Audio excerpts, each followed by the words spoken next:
Welcome to Gold-Plated Games, where you bring you the best in gaming content from around the world. I'm your host, and today we're diving headfirst into a brand new game that promises to be an exciting adventure for all. As you know, we're all about bringing you honest and insightful reviews of the latest and greatest games, but today we're doing something a little different. We're jumping straight into a new game without any preconceived notions or expectations, and we're going to see where the journey takes us. So sit back, relax, and get ready to join me on an adventure through a new world of gaming. We're going to explore everything this game has to offer, from its story and characters to its gameplay mechanics and graphics. And as always, we'll be taking your questions and comments along the way, so don't be shy about sharing your thoughts. Whether you're a longtime fan of gaming or a newcomer to the scene, we're here to bring you the best of what the industry has to offer. So let's dive in and see what this new game has in store for us. Thank you for joining us here on Gold-Plated Games, and let's get started. Okay, look, I made it through that whole thing without cracking up, so I think I deserve some points for that, right? Anyway, what's up, our Dominic, Manic Ascendant, Lay Retro Spiso, RV Winkle, Satellite Sun, Fury Fighter, Zem, Worst Elephant, Sound Alerts, yes, even you. Hi, everybody, happy Wednesday. I hope you're doing well. I'm doing good, especially after that rousing, rollicking, and incredibly inaccurate opening brought to you by our friend, ChatGPT. I can only imagine this is how it went for Audish's first presentation in front of a group. I'd say that's a pretty safe assumption, yeah. I mean, come on. Doesn't everybody kind of start around there somewhere, approximately? Except for the people that, you know, have just, like, performance in their soul or whatever.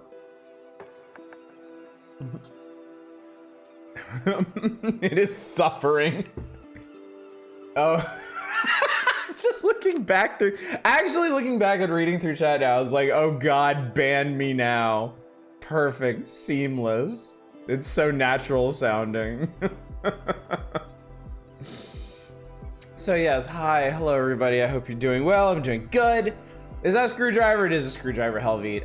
It's the only cocktail I have access to presently, because we only buy liquors when they are very, very, very, very, very cheap. And to be fair, I was supposed to have some rum this week, but unfortunately it all got before we could got it.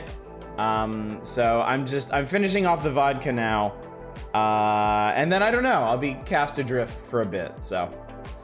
Really enjoy a Greyhound that's gin and grapefruit juice. I would like to have vodka, I would like to have gin, and I would like to have rum on hand to make stuff with, but where's the rum gone? You just chug straight vodka, that's basically a cocktail. Yeah, no.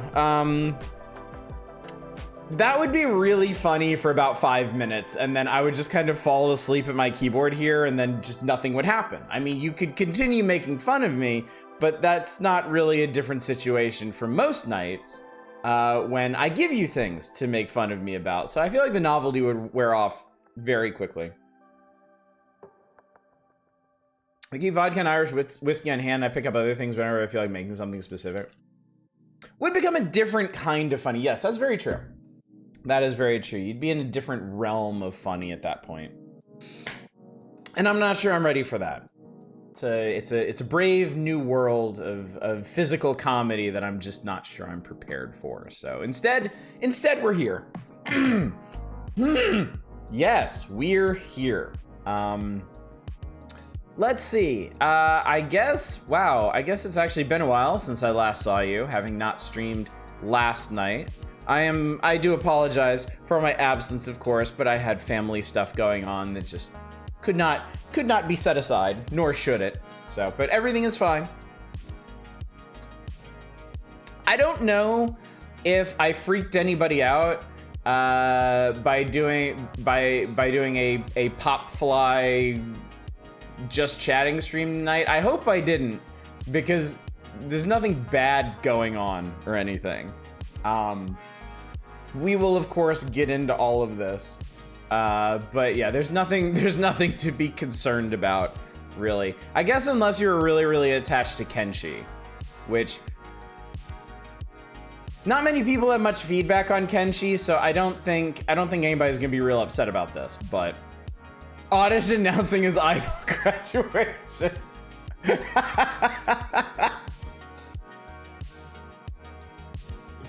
Peach just dragged it out of me. Yes, I can't avoid it any longer. Do they even let idols get to 40? Is that a thing that happens? Isn't it more like the carousel from Logan's Run? It's a thing, but you must be very strong. Ah, okay. I gotcha. I can see that, yeah. I can see a particularly powerful idol resisting longer. What's up, PM Collector Boy? So you prefer mead, rum, tequila, beer, vodka, whiskey. Interesting. I wouldn't even put beer on that continuum. I'm not a beer guy. But I guess that is, mayhaps, that is to say that you're not a fan of vodka and whiskey then. I have not actually had mead. I think it's something that I would enjoy a lot. I just haven't had the opportunity. I do like rum. I know that. I wouldn't say I like tequila, but I'm okay with tequila. Tequila and I get along in a way that tequila and other people tend not to. Vodka, I mean, I've been drinking a lot of vodka lately and I enjoy it. Idle Fortnite, the older you get, the smaller the circle is. How about Everclear? I've never had Everclear. No. I think my preferred spirit is gin. I love pretty much any gin drink I have ever had, and I mean the common thread there makes it pretty obvious. So I would really like to get some gin up in here. But I don't know how I would really weigh spirits against wine though, because I mainly drink wine.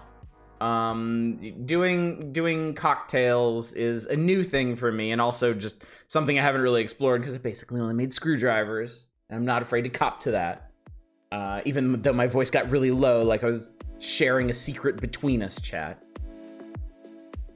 But yeah, wine is mainly my thing right now. Gin is juniper, right? Yes. Cider mixed with mead, a bee sting. Interesting.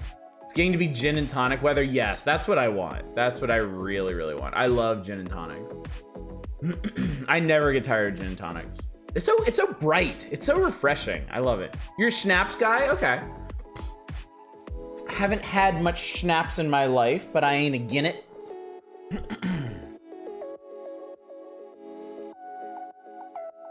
I hate tonic. I mean, I'm not gonna sit there and drink it straight.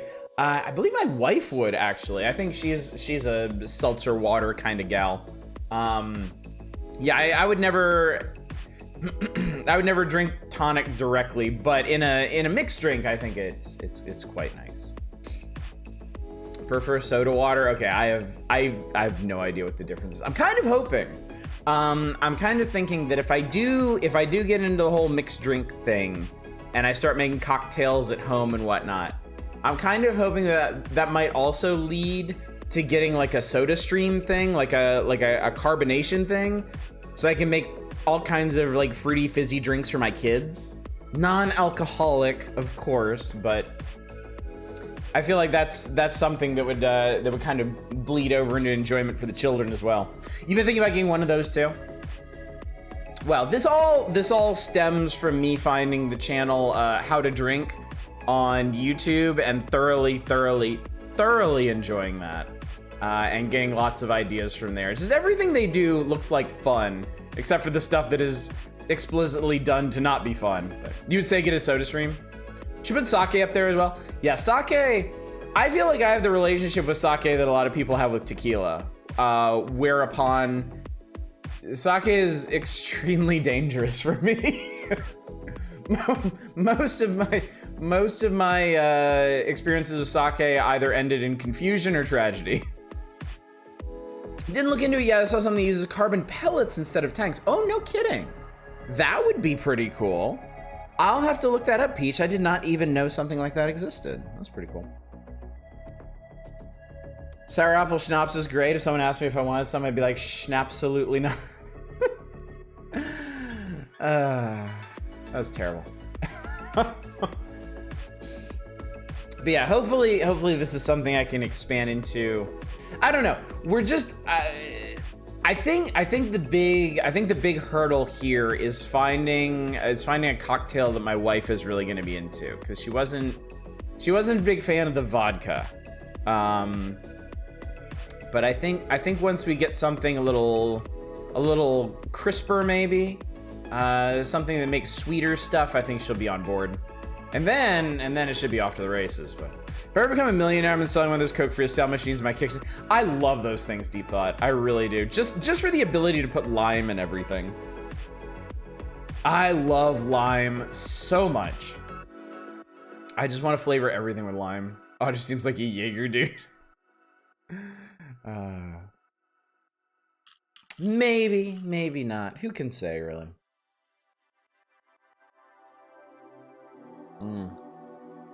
Also, lime fan, nice. Fellow man of sophistication and refinement. Cranberry lime sounds nice. I'm trying to remember if I've had that before. I've had strawberry lime, and that's quite good. I've had like a cucumber lime thing before. That was really nice. That was a significant elevation, but consider turning our beer CO2 system into a seltzer vessel, but a 5-gallon keg takes up a lot of space in the fridge. I'd have to get 3, and even that's a lot, yeah. Cherry lime is a classic. When they got rid of lime Skittles and replaced them with green apple, I had a big what the fuck moment. Apparently we're not alone because they changed it back. Really? I got a level with you. I didn't even know there were lime Skittles. I'm a little deficient in this side of the candyverse. I've never been a big fruity candy guy.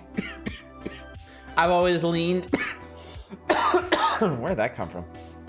I've always leaned much more on chocolates, caramels, and your peanut butters, really. Apple more than lime, fight me. I mean, isn't that essentially apples and oranges? Like, why would you compare the two? You want to compare lemons and lime? Sure, why not? But what? Also, I'm allergic to apples. So, I mean, that's kind of no contest for me. Oh, the Skittles. Oh, the Skittles. Excuse me, pardon me. I'm not allergic to apple Skittles, so okay. All right. Now that I understand, I will back away peaceably. My hands in full view. Had no idea. Yeah, it's weird. I have a few not so weird allergies. About half of the nut kingdom I'm not okay with. Pecans and walnuts I can't do. Peanuts, almonds, and cashews I'm fine with. But nuts are a bit of a toss-up for me. And then apples, weirdly enough. I don't know why, I don't know how. Honestly, I don't even know if I'm still allergic, because it was a thing that I discovered when I was in middle school. I used to eat apples a lot. I used to be a good red-blooded American boy, eating apples throughout the school day and whatnot. And then I kind of got away from it. And then in middle school, my mom brought home some apples for herself, and she's like, you know, it's been a long time since you last ate an apple. You want an apple? And I was like, yes, I do, mother. And I took that apple and I devoured it, and I got like halfway through it, and then I got this weird itching in my throat, and then immediately just went and threw everything up. So, haven't had a raw apple since then. I have eaten a lot of apple things since then, though. I drink apple juice, no problem. Apple cider, no problem. I can eat applesauce, apple pie, apple fritters, apple pastries, it don't matter. So I kind of question even if I am still allergic to apples in the end. But I mean, it's kind of whatever. There's a wide variety of other fruits and things that I can eat anyway. I have a weird nut allergy as well. If I go out and eat a can, it's gonna be a good night for chatting. If I go out and get a can of peanuts, I'm fine. If I get peanuts baked into something, my throat will close up. That is so interesting. Yeah. Can of honey roasted peanuts, give me nuts baked in a brownie. I literally can't swallow it. Yeah, Zem has a good point, both for you and for me. It could be raw versus cooked. It could be some kind of chemical reaction there, causing a problem. I haven't discovered anything I'm allergic to. A lot of weird things in the world I haven't put in my mouth. Well, never too young to start, I guess. Boy, that's gonna sound really bad out of context, isn't it? Yeah, because their cooking literally changes the food. Yeah, chemical reactions. It's chemistry. It's science. The magic of science. Well, good night, everybody.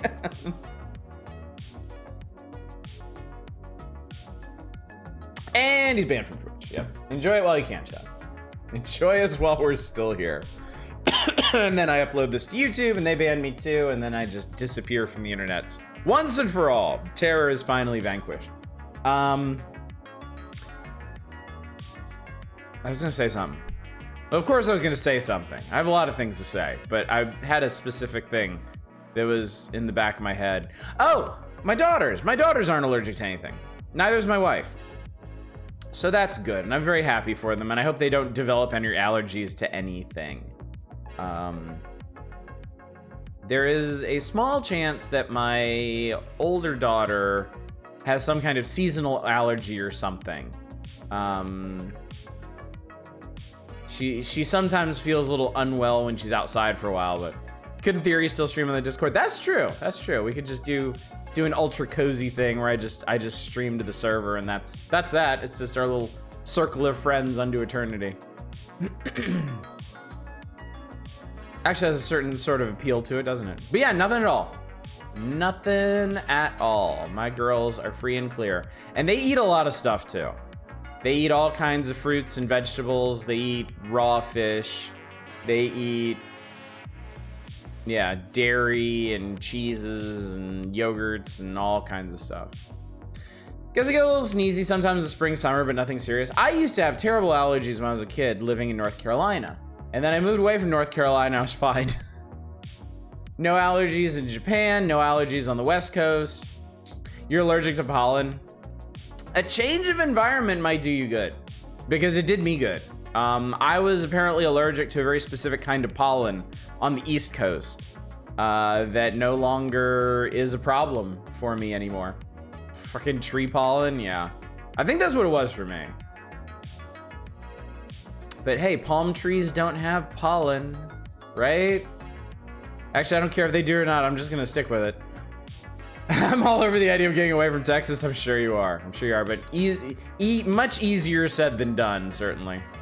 Welcome back, R. Dominic. You haven't missed anything. Of course you haven't. It's only 20 minutes into a stream where I'm ostensibly just chatting anyway. I mean, I do have designs on playing some video games later. You see, there's some games here. I needed something to leave on the big screen, so I wouldn't terrify the neighbors and children with this.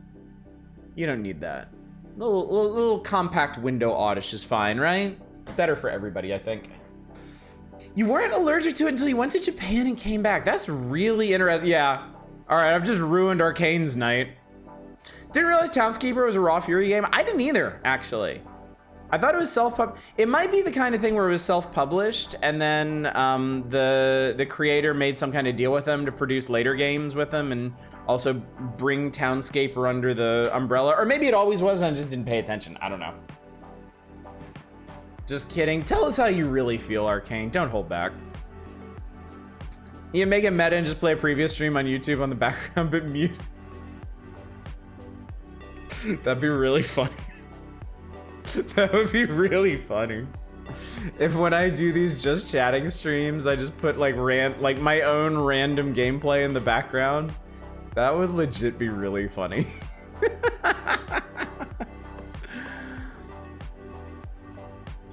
I'm gonna sound dumb for a second. I was worried you decided not to stream Kenshi Night in part because of my reaction to your question in the Discord.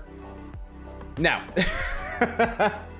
It's not dumb to think that considering the sequence of events, but no, that is not why I'm streaming Kenshi tonight. That is not why I'm not streaming Kenshi tonight, right? I think I got that right. If I didn't, I don't care. Bad with words.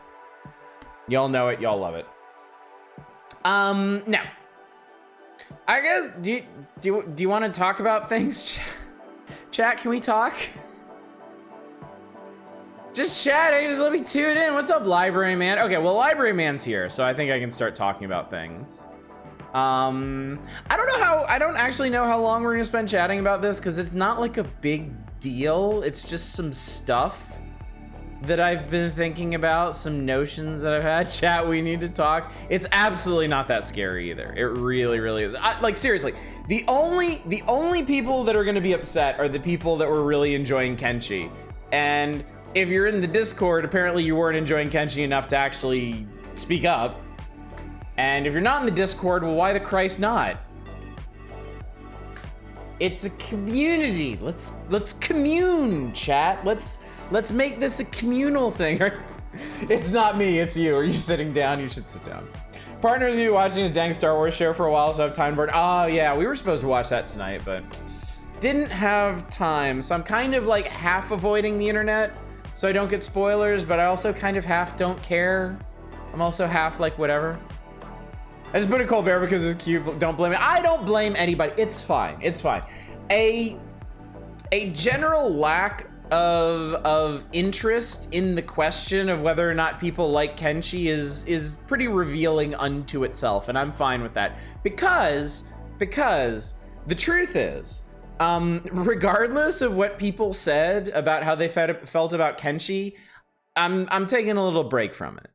I'm obviously not streaming Kenshi tonight. We're not going to be streaming Kenshi next week, and we're not going to be streaming Kenshi probably the week after that.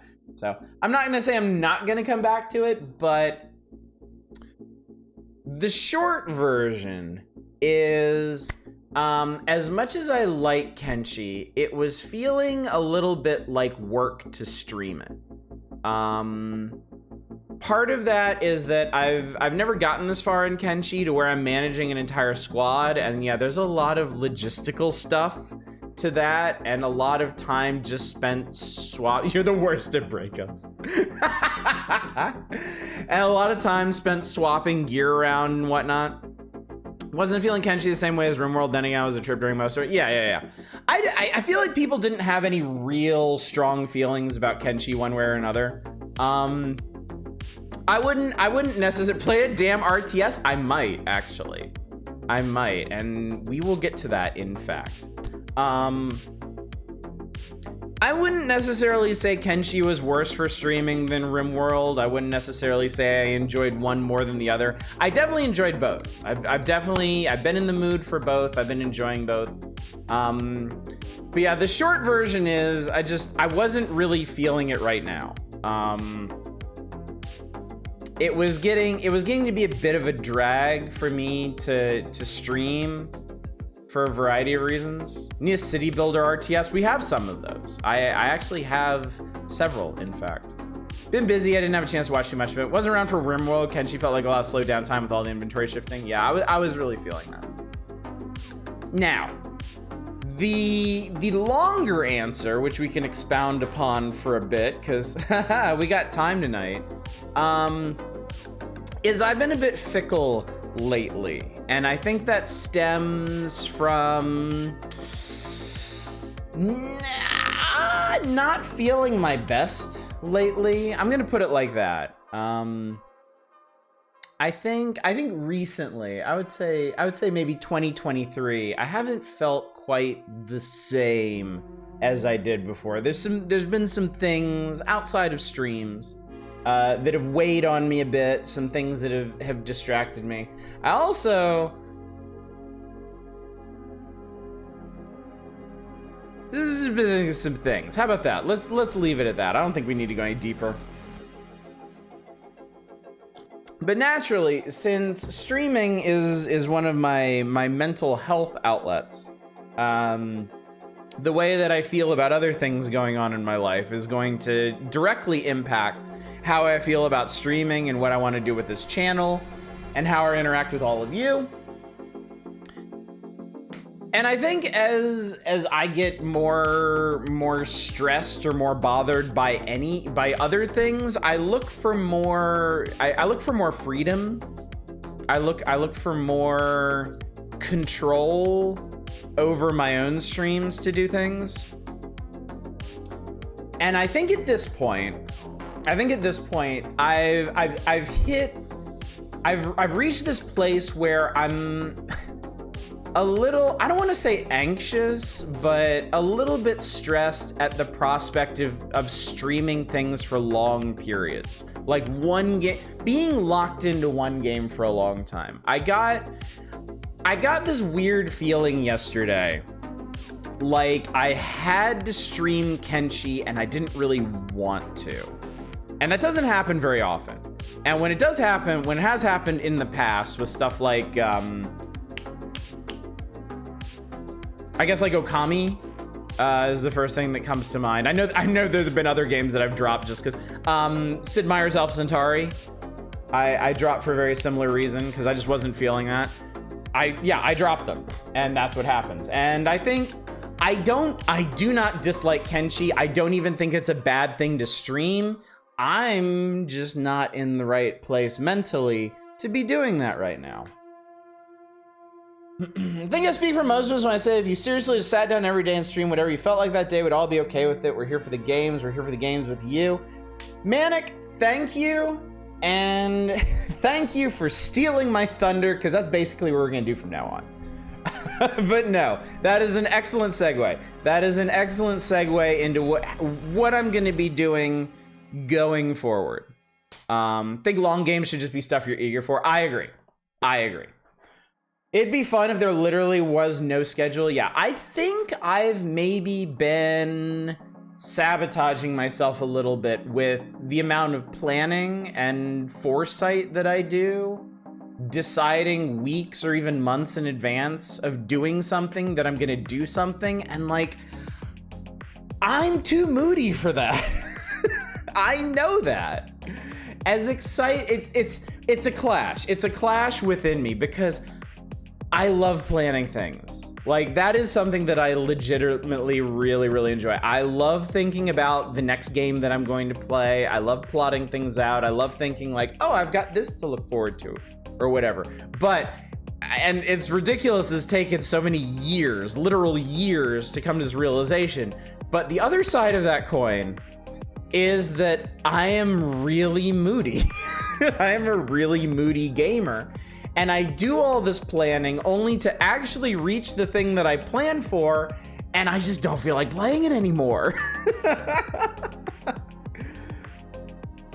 So I think I may have set myself up for not failure, but not even disappointment really, but just a little bit of consternation by doing this.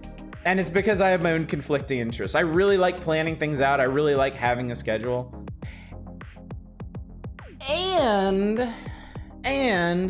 I think part of it was also wanting, you hype yourself out of the market. What's up, Eva?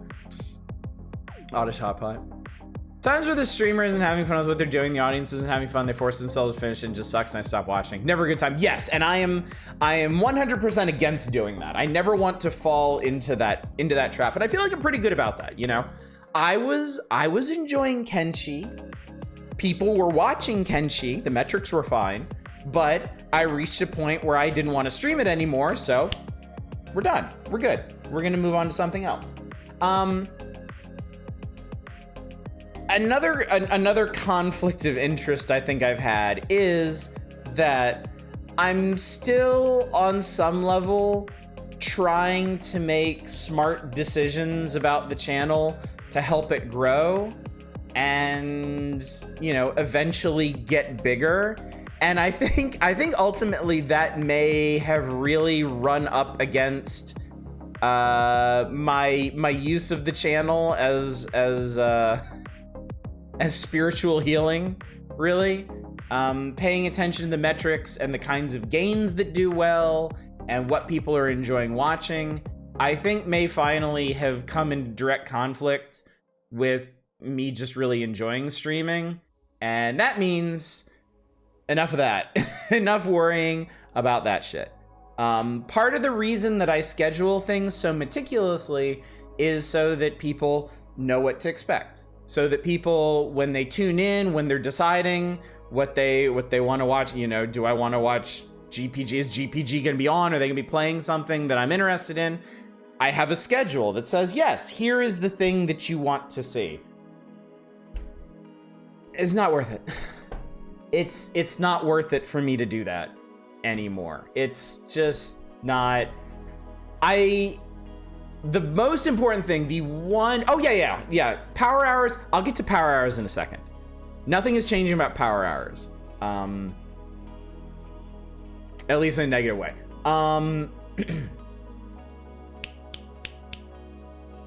Oh shit. Not your fault, but I lost my train of thought there. Not your fault, but yeah, that just went right out of my head. I think your Spooktober schedule is fine. Okay, look, scheduling definitely has its place. I'm not, look, I like scheduling things. I think scheduling things is fun. I think there's a time and a place for that thing. But I think the overall schedule, okay, it came back. Everything is fine. Everything is great. Yeah. Realistically, I am not going to find like huge unnatural success on Twitch just from having a concrete schedule and expectations. Shut up, R. Dominic. I see what you're doing there. You know, I think if anything, it's probably more likely that I find greater success and whatnot from just doing what I want to do and playing games that I'm more excited about and like hyping up things that I look at for an evening and then just move on from there, you know? And you know what? Maybe I don't. Maybe the folks that are here right now who bother to drop by and listen to me ramble about myself and my channel and my content are the only people that are gonna come out for that. And you know what? That's fine. That's fine, because that's the thing that I really need. Is I just need a community of folks, and it doesn't matter how big, it doesn't matter how many of you there are. I just need a community of folks to come out and hang out with me while I do things that I enjoy, and that's it. So I think we are a target market. There you go. And if you actively hate what we're making you play, we're still having fun. Word. Exactly. Sorry, did I lose some people for a second? If you're having fun, we're having fun. I gotta admit, I did feel like having the schedule so planned out for months ahead did really seem limiting to me and prevents one from just being able to stop. This is the kind of spontaneity we need. Cotton, if I had only listened, where did you come from? Where did you go? He's not questioning that. He's not interrogating anybody. He's flippant. He's just throwing that out there. Where did you come from? Where did you go? It doesn't matter. It doesn't matter. The question itself is the experience. And it's been all these years, and I just never really internalized that. But now, chat, now I've finally arrived. Depressed Cat, I think you may have found the absolute perfect place to slip in. Looks like I'm late. We're moving on from Kenji. Yes, we are. All good otherwise. Yes, we are. So quick recap. Hang on, let me get a good swig of this.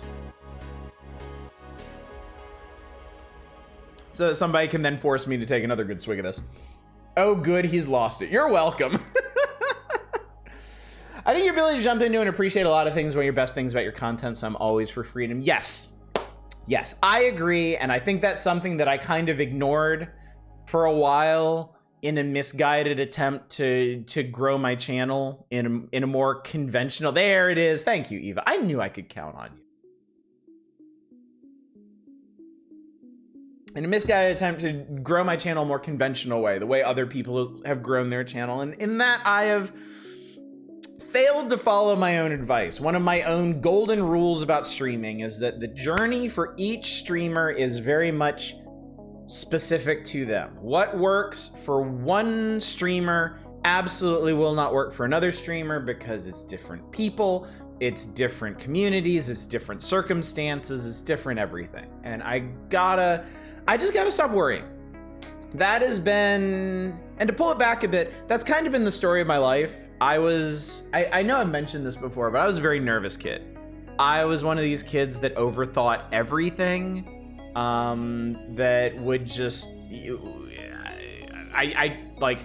I couldn't talk to girls I liked because I would just freak myself out with the pot. Well, what if she doesn't like this? What if I say this and I screw this up or whatever? I've always overthought things, and I've always wigged myself out like that. I think I have a naturally nervous disposition. I may have anxiety issues, possibly. I don't know, but whatever it is, I can manage it for the most part. But I think part of that, not to go too deeply into my own deal, but oh god, I think I lost that train of thought too. It's chaos up here right now. Relatable content, yes. I literally forgot where I started that thought. Huh. Oh well. That's fine. Anyway, the point is, my entire life has been a long series of learning not to worry about certain things. And streaming is really, oh yes, thank you. I was talking about my deal. I was a nervous kid, yes. I think streaming, just like everything in my life, has been me encountering challenges and in some cases difficulties, and learning how to deal with them without freaking out, without overthinking them, and without worrying too much about things. And I think even now, even for nearly 5 years into my streaming adventure, I still worry about metrics and viewership and retention. And I think I've finally reached a point where I have to let go of that just for my own mental health. And you know what? That's good.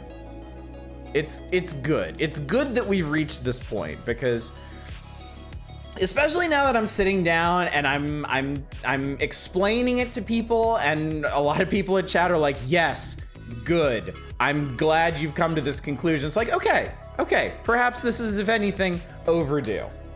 Yeah, man, let it go, baby. Exactly, let it go. Oh, hey. I found your stream through your game reviews. I trust you to make good decisions. Oh, thank you, Helvy. Found this stream through Dragon Quest Builders 2. Some Halcyon days. That was a while ago, yeah. Came from the Steam thread. I am very grateful for those of you that date all the way back to the Steam thread. That feels like ages ago. That honestly feels like another lifetime. Oh yeah, the Platform February guys streams. I should check that out sometime. And look where we are now. Mental health is also like a battery, I feel, for us nervous people. You can go back to doing things once you build up back to feeling comfortable doing it. Yes, that is also very true. It is, you have an energy reserve for things. Like you get comfortable doing something, and you can branch out a little bit, you can experiment, you can try different things. And then when you run out of that energy and you start worrying about things again, you kind of need to pull back to what comforts you the most. And that, I think that actually, Spice, I think you may have hit the nail on the head there. Why specifically it is that I'm doing this? Because right now I have, like, there's things in my life that are making me anxious right now. There's things outside of my stream that I'm worried about, that are like arresting my attention. And so I feel less stable. I have less of that energy overall. And so with my stream, one of the few things that I have total control over, I can pull back to the stuff that I really, really like doing. And for a while, for a couple days there, it was like, well, what is that? What is it that I want to do? What is it that I'm most comfortable with? And the obvious answer, the first thing that came to mind was the Power Hours. The Power Hours is the one kind of stream that I am always excited for. I never tire of. It is my rock. It is my foundation. It is, I believe, the bedrock of this channel right now.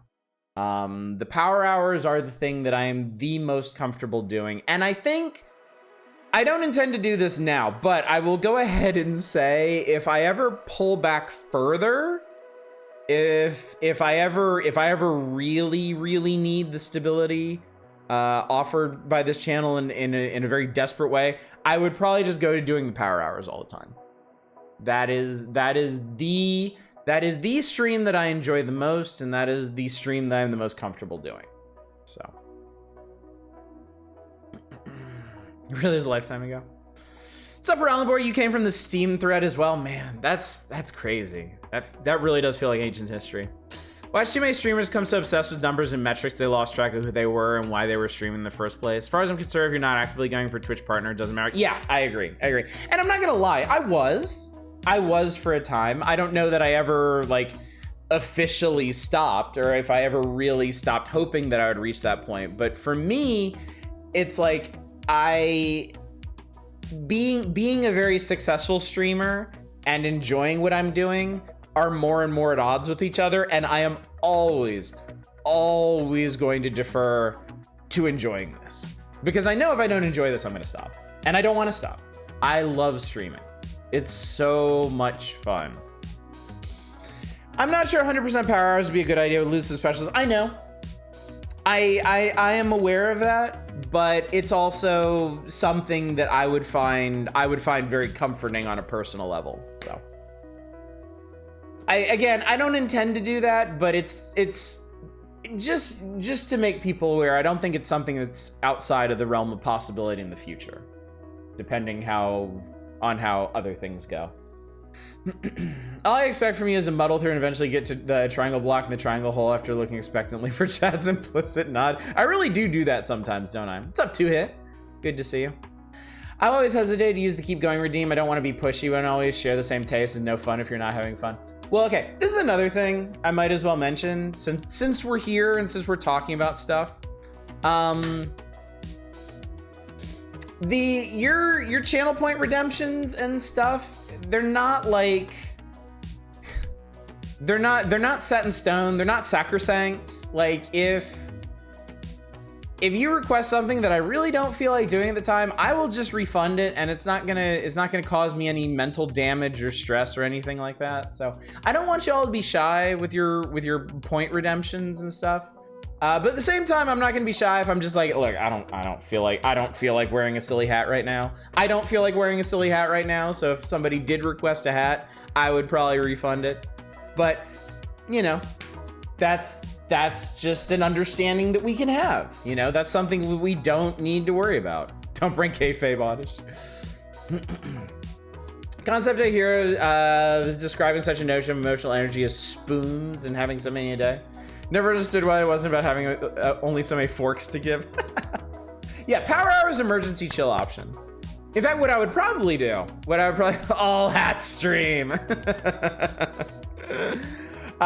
What I would probably do is just pick, I think old console games have a particular level of comfort for me.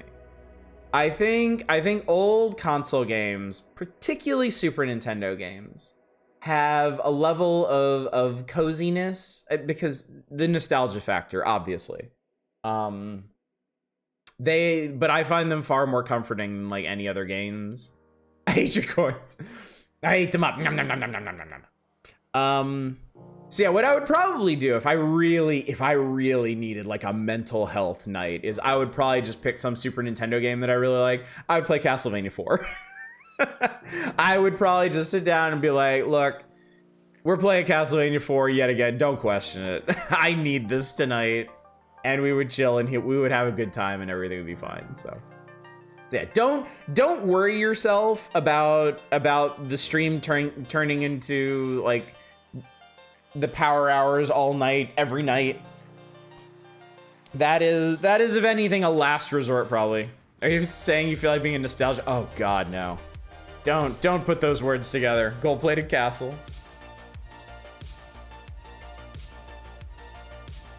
Full-time Castlevania 4 streamer.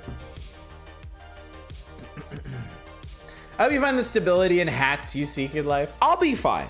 I'll be fine. I'm not like, I wanna make it clear. Nothing real bad is going on right now. I am still overall a very happy person. I am very happy where I am.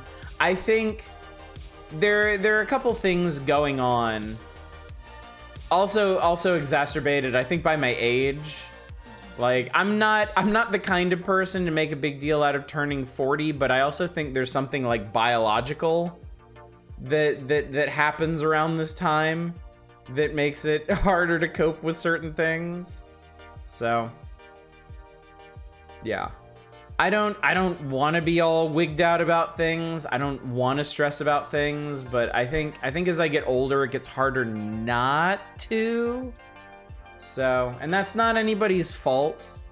Certainly not anybody here, not anybody like outside of this. Like, it's not my family, it's not my coworkers or anything like that. It's just me. It's just getting older and perceiving and interacting with the world in different ways. And for somebody who's like naturally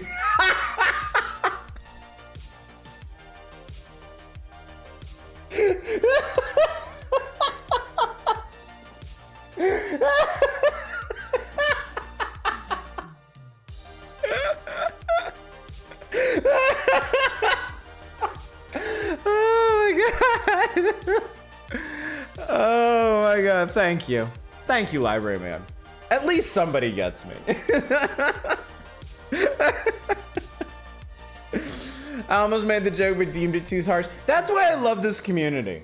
We have the full spectrum. We have the people that are like, yeah, I thought about it, but that's just too cruel. And then we have the other people that are like, fuck that. Damn the torpedoes. Shouldn't have hesitated, yeah. You'll get there, Satellite, don't worry. Hormones do shift, yeah, can be a bitch. Had my first ever panic attack a couple years ago, sorted itself out with time, yeah. I had to, like, just one thing that I had to deal with that in retrospect is really silly, but at the time just felt real. I've always flown on airplanes. You know, my mom used to take me down to Florida to visit my grandfather every year, and we'd fly on airplanes. I traveled internationally. I traveled all over the world. I got very used to flying on airplanes. It was never something that I like super enjoyed, except I guess when I was a kid. But like, there was always something with it. Like when I was a kid, I would get motion sick. And then I finally started medicating that, and I was like, okay, that's fine or whatever. And then I got older, and then I was doing like long haul flights. Then I was doing like international travel, and that was such a drag. I hated that.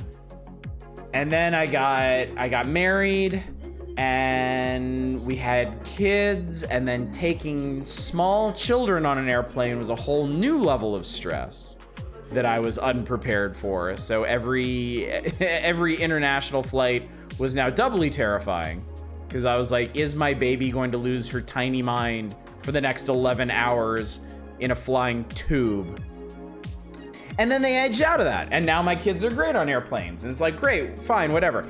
Now my stupid idiot old man brain overthinks everything and tries to convince me that I am in mortal peril when I'm flying on an airplane. And I don't need to tell you, I was having close to full-on panic attacks at the idea of flying up to Vancouver, like last month, leading up to my trip a couple weeks ago. I was freaking out about that. And I knew it was stupid. Logically, I knew that was stupid. But nevertheless, yeah. Oh yeah, it gets worse with age, doesn't it? And like, I hate it. Because I know logically I don't need to worry about that. It's dumb. And yet my idiot aged brain is like, nah. Fortunately, Fortunately, we had a fantastic trip up, we had a fantastic trip back, and now I feel a lot better. Now I feel a lot better, and I am not freaking out about my Japan trip that is coming up at the end of June. So maybe that'll change as we get closer. Maybe, I don't know. Maybe it needs an inciting incident, but like a particularly bad flight or something. But I'm just gonna ride. I'm gonna ride this wave of calm until then. But yeah, it's just I'm getting older, and it's getting harder. It's getting harder to cope with things that I used to be really good at coping with. And that happens, you know? Thank you, Library Man. Flying is one of my least favorite things I would deal with in life, especially because circumstances that I'm usually going alone. Yeah. Flying is such a lack of control, embracing it has always helped me. Yeah. That's basically what I have to do, yeah. When we went up to Vancouver, I was basically just like, I kind of stopped listening to myself. I kind of stopped listening to the signals from my own body, and I just paid attention to everyone around me, and everybody else was having a great time. Everybody else was chill. They were chatting, they were on their phones, they were sleeping, and I kind of let that energy just like wash over me, and I think that helped me a lot. Just got done with a plane flight and waiting to see if I got COVID from anyone, all the sick people on the planes. Oh, that sucks, Arcane. You hate to hear that. Never quite experienced like being in a plane turbulence and then suddenly being 3 feet lower. Yeah. Just a larger volume of bad possibilities present in the brain. Yeah. An eye exam today. My brain was doing the moral peril thing for that. Oh God, Dominic. Yeah. It's not just flying either. It's other dumb little things just get me. We had to take a gondola up to the ski peak that we went to in Vancouver, and it was basically just a box that you could cram like 80 people into, and then it went straight up. It just went straight up in the air, and every time it hit one of the support towers, it would swing back and forth, and I was just like, I was like in a meditative state. I was just like, no thoughts, empty head, only ascension.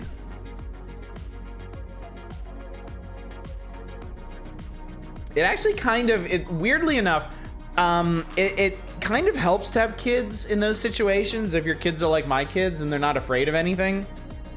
Because my daughter her face was pressed up against the glass the entire time. She wanted to watch everything, and while I didn't want to watch everything, I could watch her watch everything and enjoy her experience and vicariously drink in some of that childlike courage. Gondolas can be terrifying, though, to be fair, yeah.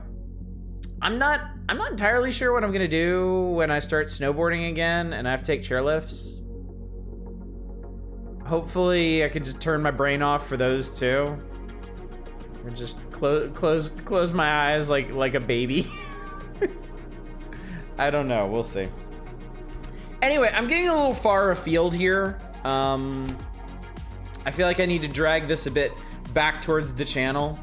Hopefully I'll just do it again after a bit. I think I will. I think mine is keyed more off of specific experiences. I know last year when I went to Japan, the flight to Japan was really bad at the end. Because there was a high wind advisory in Tokyo, and when the plane landed, it was scary. It was some really terrible turbulence on the approach, which made you feel like it was gonna smack into a building all of a sudden, or into the ground. And the plane landed it felt like the plane landed sideways, like it was crazy. And I think that probably got stuck in my head and wigged me out for Vancouver. Unfortunately, things were like silky smooth in Vancouver. You know, it was really crazy. And this I think gave me a lot of confidence. On the way back from Vancouver, everything was smooth, everything was great, no problems. We got back to LA, and they're circling around to make their final approach into LAX, and I couldn't see the ground. And for whatever reason, like that Sunday evening, a thick-ass fog had covered the entire city, and you literally could not see the ground. And we had to land through that. we had to land in like 0 visibility. I'm sure it wasn't that bad if you were in the cockpit, but like looking out the side windows, I couldn't see that we landed. I had to wait and feel the thump of the wheels on the runway. And you know what? I was okay. I was actually okay. My good experience up to Vancouver, my good experience on the rest of the flight, and the fact that no one around me was freaking out really made me feel a lot better. And I was like, this will be fine. It'll be great. And I just kind of sat there. And then all of a sudden the plane went whoomph. And I was like, oh, we landed. I did better than some folks at the back of the plane. There were some folks that fucking screamed when we landed. And I wasn't them, so I was pretty proud of that. I'm surprised nobody's made a horror game of that, just riding various forms of transportation that creak and look rickety, not knowing when one of them will break down. There's a different... I thought about this, actually, deep thought, when I was in Vancouver and I was on planes and I was on gondolas and I was on different transportation stuff. Yeah, it would have to be a VR experience, because I think there's kind of a different expectation with that kind of anxiety in games. Liminal space transportation game, I could actually see that working. Like in video games, I don't get scared when I'm on like airplanes and stuff. I don't get scared what I get scared of in video games, I get scared of like vertigo gets me. Being up on something very high and falling off of it. I get this horrible sinking feeling when I fall off of like a radio tower or something in like Far Cry or whatever. I get this horrible sinking feeling when I jump off of really tall things. I do it because logically I still know it's a video game and it's fun, whatever. Vertigo gets you so bad in games you have to look away. I kind of wonder if that's gonna happen to me as I get older. But yeah, it's definitely not the same fears that I have in my regular mortal life. Like I don't think being on an airplane, because I play video games that simulate plane crashes and train wrecks and all kinds of crazy shit, right? And I don't care. It's like whatever.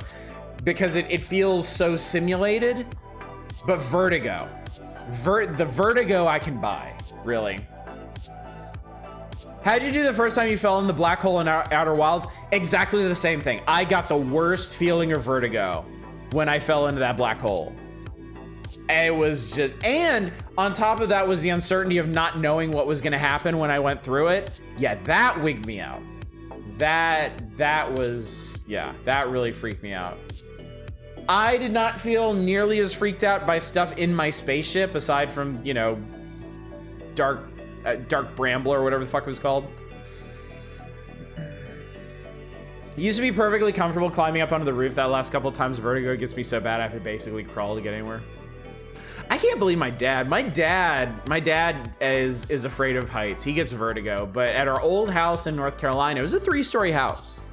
And it had pretty high roofs and stuff.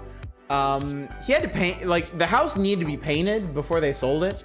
And my dad was so determined not to pay anybody to paint this house that he got his own ass up on that roof and hung over the eaves and painted them himself. And to this day, I have no idea how he did that.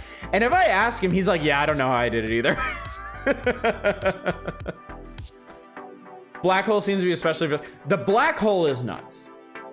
The setup for that black hole is exceptionally good, but since it's inside the planet and there's so much verticality inside the planet already, there's so many like wide open vistas and like long drops and descents and stuff. And then beyond that is a black hole. And then stuff starts collapsing around you. Yeah, they really knew what they were doing with that. They really sold the entire experience. It's an impressive thing. Dad's stream idea, house painting simulator. That's not a bad idea at all. The black hole in Outer Wilds, there's a black hole inside one of the planets that ends up consuming the planet, and you can fall into it. And I'm not gonna lie, it's a terrifying experience.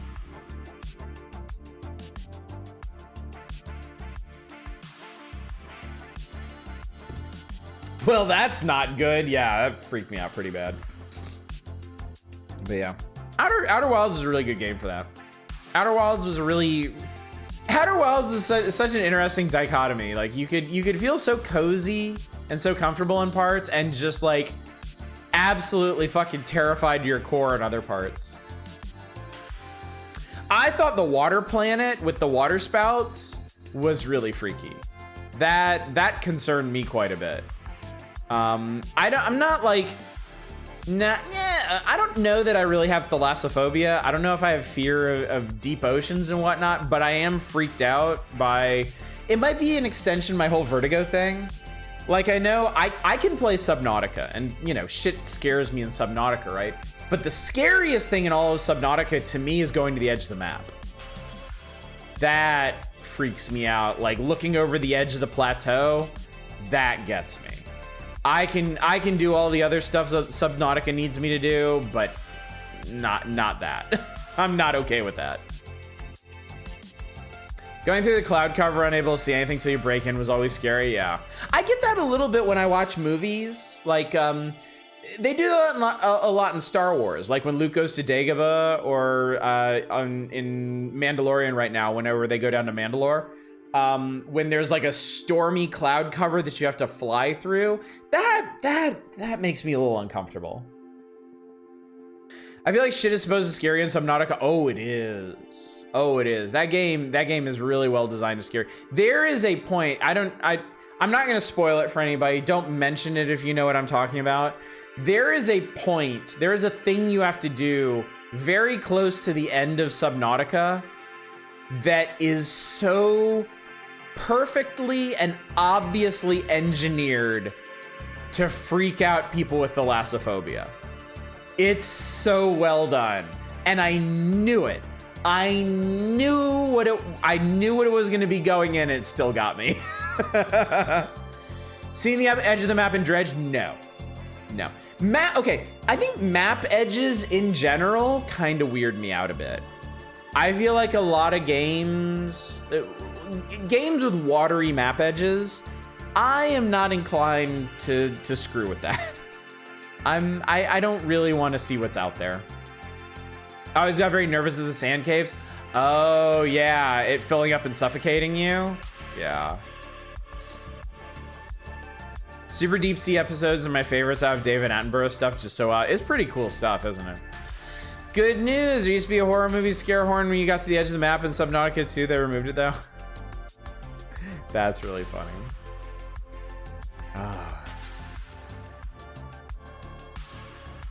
Yeah. Anyway, things make me nervous, and I'm trying to fight against that in my old age. Anyway, so we've gotten so far afield, I don't really remember if there was anything else that I needed to... Okay.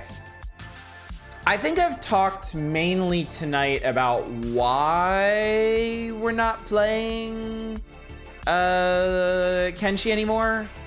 I don't think I've talked much about what we're gonna do going forward though. So why don't we do that? Funnily enough, I find watery edges really relaxing because most games don't even bother to put plant life down there. That's also true. I guess it just really depends on what kind of game you're playing. I feel like in something like Dredge, it's really gonna, you know, they plan something. You know they've got something waiting for you just because of the nature of the game. So okay, so Kenshi's on ice for now. We may go back to it at some point. We may not. I don't know. It really depends on how I feel about things. The whole trying colony builders and management sims and stuff. I think that came from a place of confidence and comfort when I was feeling kind of better about things, and I wanted it was partly that, wanting to try something new, wanting to stream games that I really enjoyed, and also thinking that maybe it would be good for viewership, thinking that maybe it might be that silver bullet that I was looking for to grow the channel further. And I don't think that's the case. But yeah, I think my mood and circumstances have changed such that I don't really feel like doing that anymore. Which isn't to rule it out in the future. I'm not gonna rule out coming back to Kenshi, but I would need to be in a different place mentally, I think. I do want to go back to RimWorld. RimWorld was an all-around good time, and I do want to play other colony sims. I am serious about my intent to eventually work my way back to Amazing Cultivation Simulator and master that game, though, you know, I'm not going to speak to what kind of schedule that might happen on, because A, we're not going to schedule things way in advance anymore, and B, I don't know when I'm going to feel like doing that. So saw your tweet. Are you looking forward to SKALD? I'm interested. I have been interested in that for a while, and if I ever shut the fuck up tonight, that's going to be what we do. We're going to play the demo for SKALD, because I realize that's something that I've been meaning to do for months and haven't gotten around to. So anyway, that's that. I think I'm gonna put the whole colony builder thing on ice for a little bit while I run around and do other things. So Prison Sim is a bit like RimWorld. Yeah, I don't know that I would stream that, just mainly because of the themes. I feel like those streams might be a bit of a downer around here, but I don't know. That sounds like a future Oddish problem, and I hate that guy, so he can deal with it. So what are we gonna do from now on? What does the future look like? Well, power hours aren't changing. Thursdays and Saturdays are, of course, gonna be power hours. Fridays, I think Fridays are probably gonna lean more towards variety stuff. Either genuine variety nights or wheels. We're doing weird old wheel this week. I've picked out some old school, I think, what did I say, point and clicks? I think we're gonna do a selection of weird old point and clicks on Friday. See if any of them tickle our fancy. So the real question is Monday, Tuesday, Wednesday. What am I gonna do here? I am disinclined. Gotta go. Enjoy chatting. Have a good night. Have a good one, Helveet. I'm glad you dropped by. And I'm sure we'll catch you back up on anything else I talk about tonight. So yeah, I'm disinclined to do anything big. I'm disinclined to do anything that's gonna be like a long-term commitment. So, for the next few weeks, I think we'll be doing like one-off looks at stuff and smaller games. I may try playing some of the stuff that I've mentioned around here. I know in feedback I mentioned that I picked up Let's Build a Zoo, and I was thinking about trying that. Maybe doing a night of that like we did a night of Roller Coaster Tycoon a couple months ago.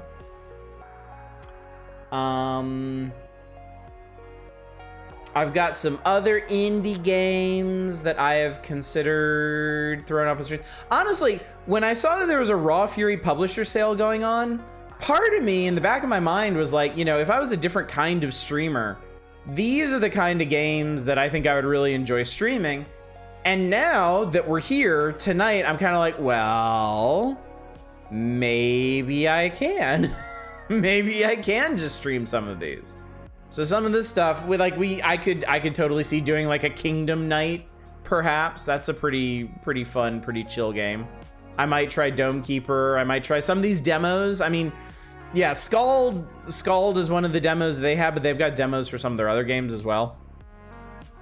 Kingdom is fun, yeah. Yep, I've had some people talk Kingdom up to me, and I played Kingdom Classic in my own time, and I enjoyed that, and I'm well aware that that's like the most bare bones of the Kingdom games, so I feel like if I enjoy that, then I'm probably good with the other ones too. Always that great big list we made way back when, a weird old game. Yeah, that's what we're doing on Friday. We're gonna do a weird old wheel on Friday with a bunch of those. Townscaper night, I would totally do a Townscaper night. Shit, I might play Townscaper tonight. I don't know. It's only a little bit after 10. There's other stuff. There is other stuff that I have talked about doing that I feel like now might be a good time to jump into. For example, I did recently play Castlevania Circle of the Moon, and I mentioned that I wanted to play the other GBA Castlevanias. I might jump into Harmony of Dissonance one night. I have played previously the first 3 Metroid games, which means Fusion would be next. I could see throwing on Metroid Fusion to play.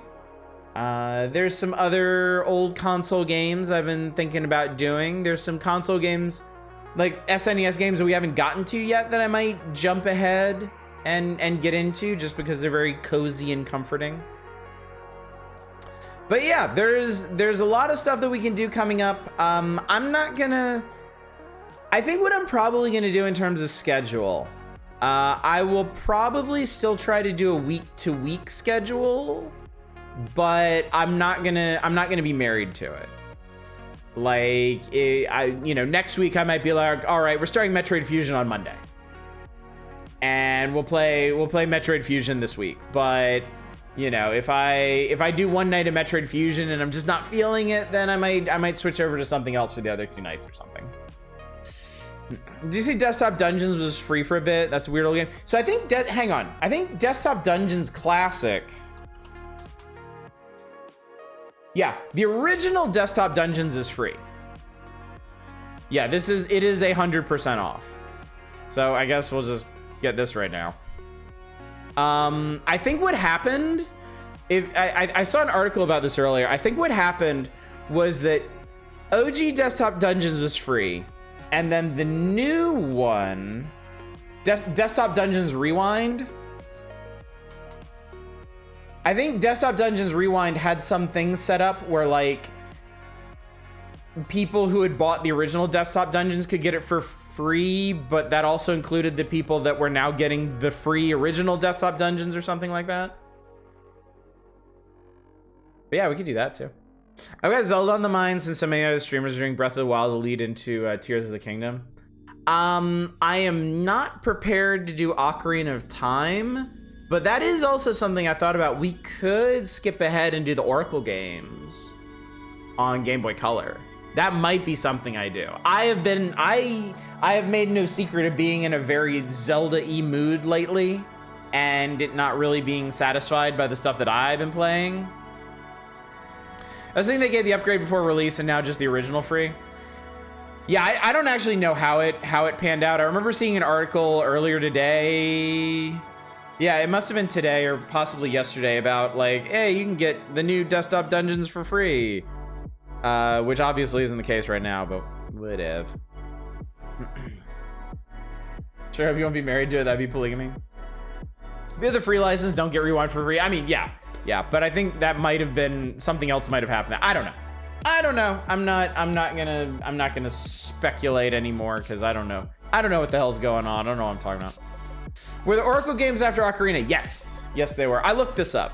But yeah, I'm also not. I don't have to play the Zelda games in order either. So I could jump to Wind Waker or Spirit Tracks or Tingle's freshly picked Rosy Rupee Land if I really desired. Because I'm in charge here, chat. Me. I do what I want. That is definitely a quote, not something I just read somebody else say about me. So, let me mention something else for the time being. Obviously, this has nothing to do with y'all. You have not. There is no fault in you. You haven't mishandled anything. But as a part of this initiative, to kind of claw back a bit at my own channel and control things, I'm gonna put a moratorium. I already feel singled out. What's up, Newhauser? I'm gonna put a moratorium on community nights and Doom streams. Just so I have that reassurance that I have full control over the schedule. It will not stay this way. They will return. Possibly changed.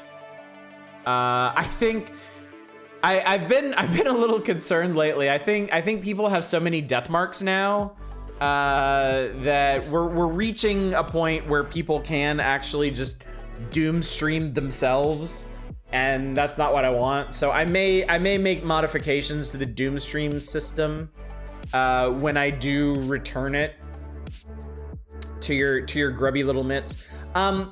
Community stream, community nights. I noticed the last couple of months they weren't really happening. So I don't think it's a huge imposition on y'all if I put those on ice for a bit.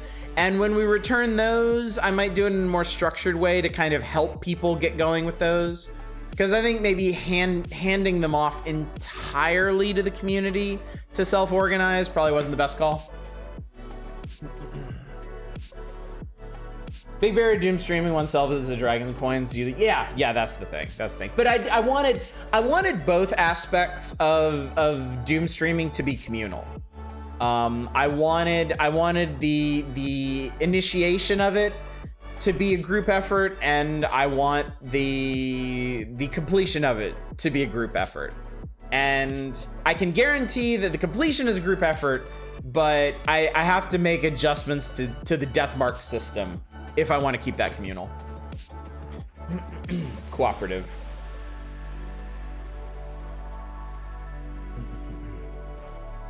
They definitely need a bit of structure. Yeah, I take a degree of responsibility for community nights waning the way that they have. I understand that. So yeah. Give us a hint, we can pick things you'll enjoy for sure. I mean, you don't even, like, honestly, y'all don't even have to worry about picking things that I would enjoy, because really, like, we played a ton of cool shit through both community nights and doom streams. Y'all have honestly very good taste when it comes to these things. The reason I'm putting them on ice for the time being is just scheduling. It's just I want that security blanket of knowing I have full control of the schedule for the time being, at least. So when I'm feeling better about everything, I will return them, and we'll improve them. We'll make them better, and y'all can pick more cool ass games for us to play. Yeah, man, like, I don't think anybody needs to be like managing both of those. I think that's too much. Definitely better if we parse that out a bit more. You're lying. We don't have to worry about picking games. We're gonna sit here and chat most of the stream. I mean, that's also true. That's also true. Why worry about what was picked if we're just gonna hang out and yammer about things? So yeah. Now there are some things coming up on the horizon that are coming up because I want to do them. They're not part of this overall rebellion against long-term planning.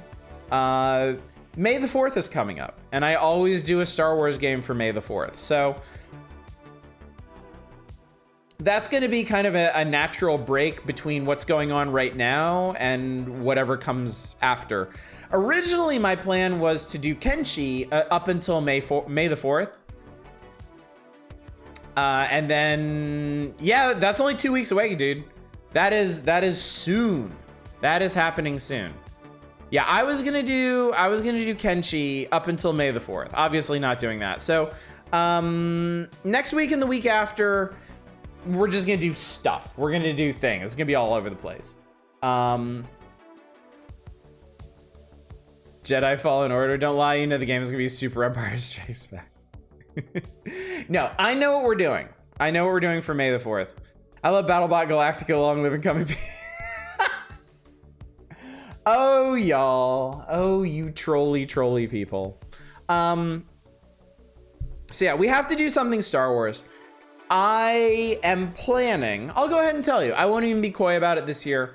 It sounded like people were interested in doing Jedi Academy.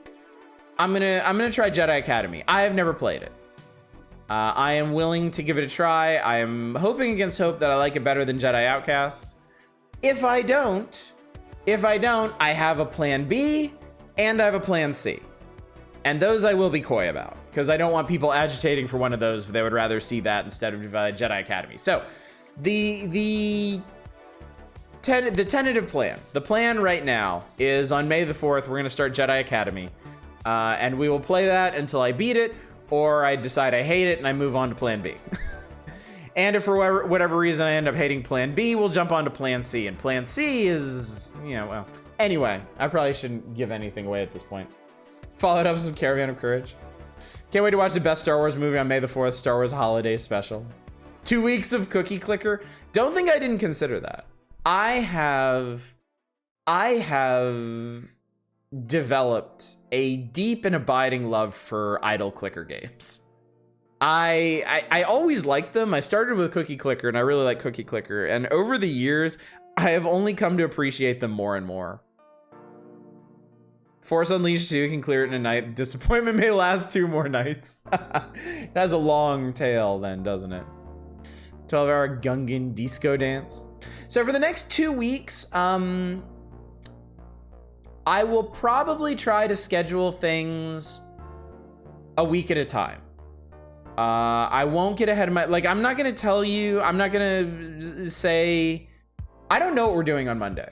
I right at this moment, I don't know what we're gonna do on Monday. I'm gonna wait until Sunday to see what I feel like. Maybe I will feel like starting up another Castlevania. Maybe I will feel like starting the next Romancing Saga game. Maybe I'll feel like playing, I don't know, Call of the Sea or Stellaris or fuck, I don't know. It could be anything. It could be absolutely anything. And I'm not gonna worry about that. I'm not gonna schedule anything, promise anything, plan anything until I get to Sunday. And like I said, I'll probably try to make week-to-week schedules like I do now, but entirely subject to change. At the very least, Thursdays and Saturdays won't change. The power hours are sacrosanct because I love them so much. They are my rock. They are the underpinnings of this channel, so they're not going anywhere. And I usually get a pretty good idea of what I'm doing that Friday. So, is Plan C a Star Trek game? If it was, do you think I'd tell you?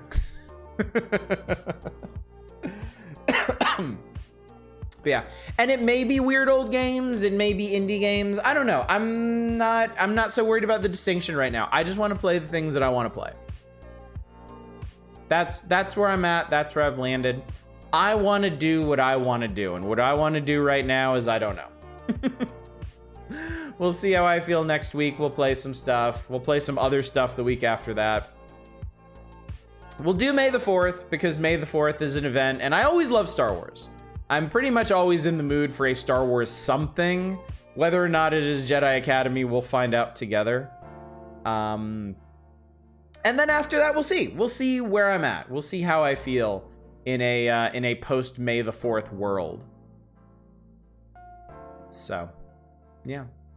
I think that's it, chat. I think that's all the rambling I have. I think that's everything that I wanted to share with you. So, I will say apologies if you were enjoying Kenshi. I'm sure there were some folks around here that were really into it. We're really enjoying it. But yeah, I'm just not feeling it right now. I'm just not feeling it, and we're gonna be operating almost entirely on feels for the foreseeable future.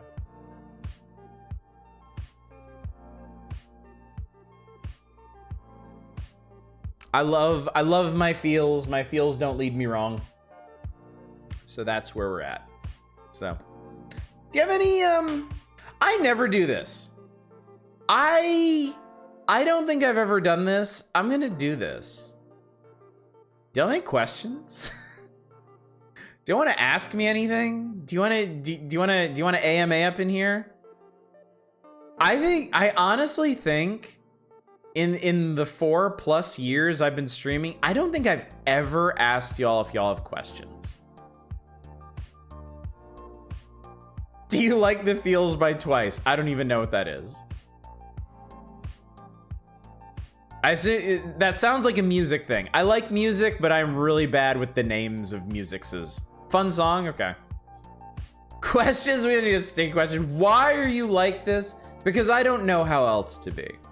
Because I got to this point. I survived 40 years on this benighted planet doing this and I don't know what else to do.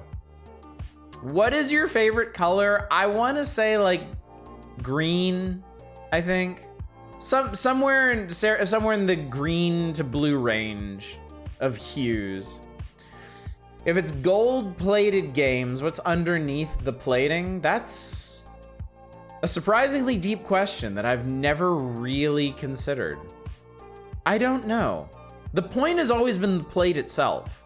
Like gold-plated game, well, yeah, it's always been about the plate, but I guess the name itself implies that you have a game that is plated in gold. Latinum, yeah, gold.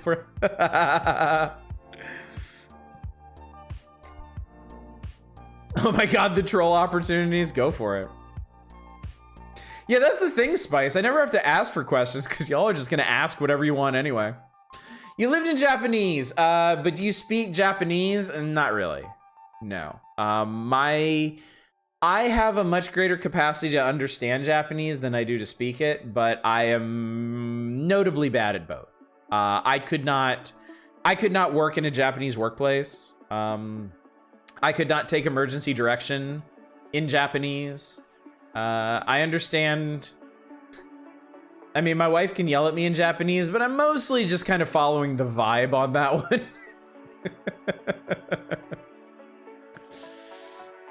You mentioned SNES games being comfortable for you. Is that the only games you have nostalgia for, or do neo-retro games still hit the same spot? SNES games are not the only games that I am nostalgic for.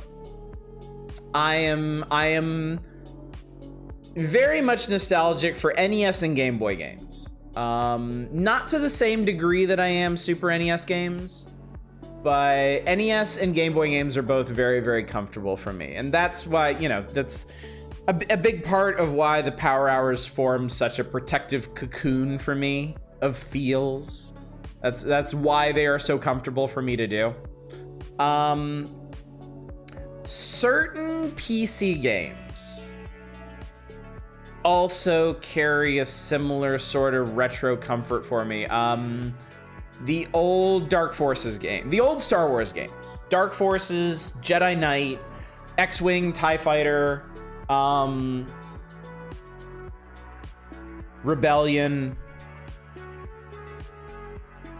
Rebel Assault, Rogue Squadron. Those have a similar level of comfort for me. Old SimCity games.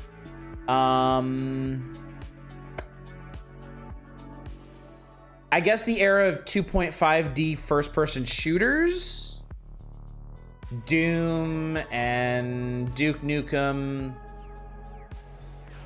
I would also say the earlier 3D shooters from Quake to probably like Half-Life. Half-Life is a very nostalgic game for me. There was a period in my life where I would replay Half-Life every single year. I would replay that game once a year. So, but it's specific games, and it's mainly ones that I played as a kid. Like, I have a lot of nostalgia for Half-Life.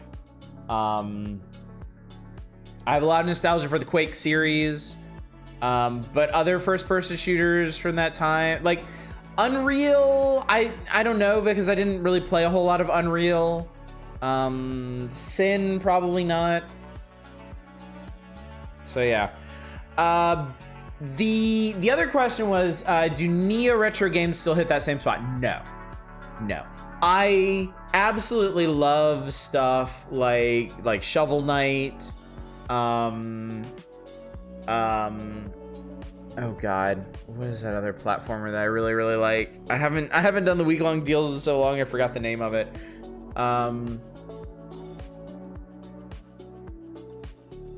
But yeah, the modern retro games, as much as I love them, they do not trigger. I don't love them because of the nostalgia factor per se. I love them because they're solid games. I don't love Shovel Knight because it looks like an NES game. I love Shovel Knight because it's a genuinely good game. It looking like an NES game is like icing on the cake, but again, doesn't trigger my nostalgia factor. For a second, I thought you said Neo Geo instead of Neo Retro. Neo Geo is still retro at this point. Oh wait, is this how I found your channel, a Dark Forces 2 stream? Probably. Probably. If you've been around for a couple years at this point, probably, because let me think. Last year for May the 4th, I tried to do Jedi Outcast, which means the year before I did Jedi Knight, which means the year before I did Dark Forces. I think that's how I did it. Atari Star Wars Arcade, was that the wireframe one? Because if it is, yes, I have a lot of nostalgia for that as well. Neo Geo is very retro. They just had an episode with it on Game Center CX. If you're a fighting game character, what game would you want to be in King of Fighters? I love the vibe in King of Fighters. I wish I was better at King of Fighters. I realized after buying King of Fighters 15,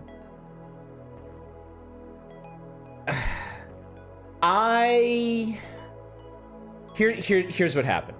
Here's what happened. So when I was coming up in fighting games, my first big fighting game experience was Marvel vs. Capcom 2. And from there, I branched out into other versus fighters.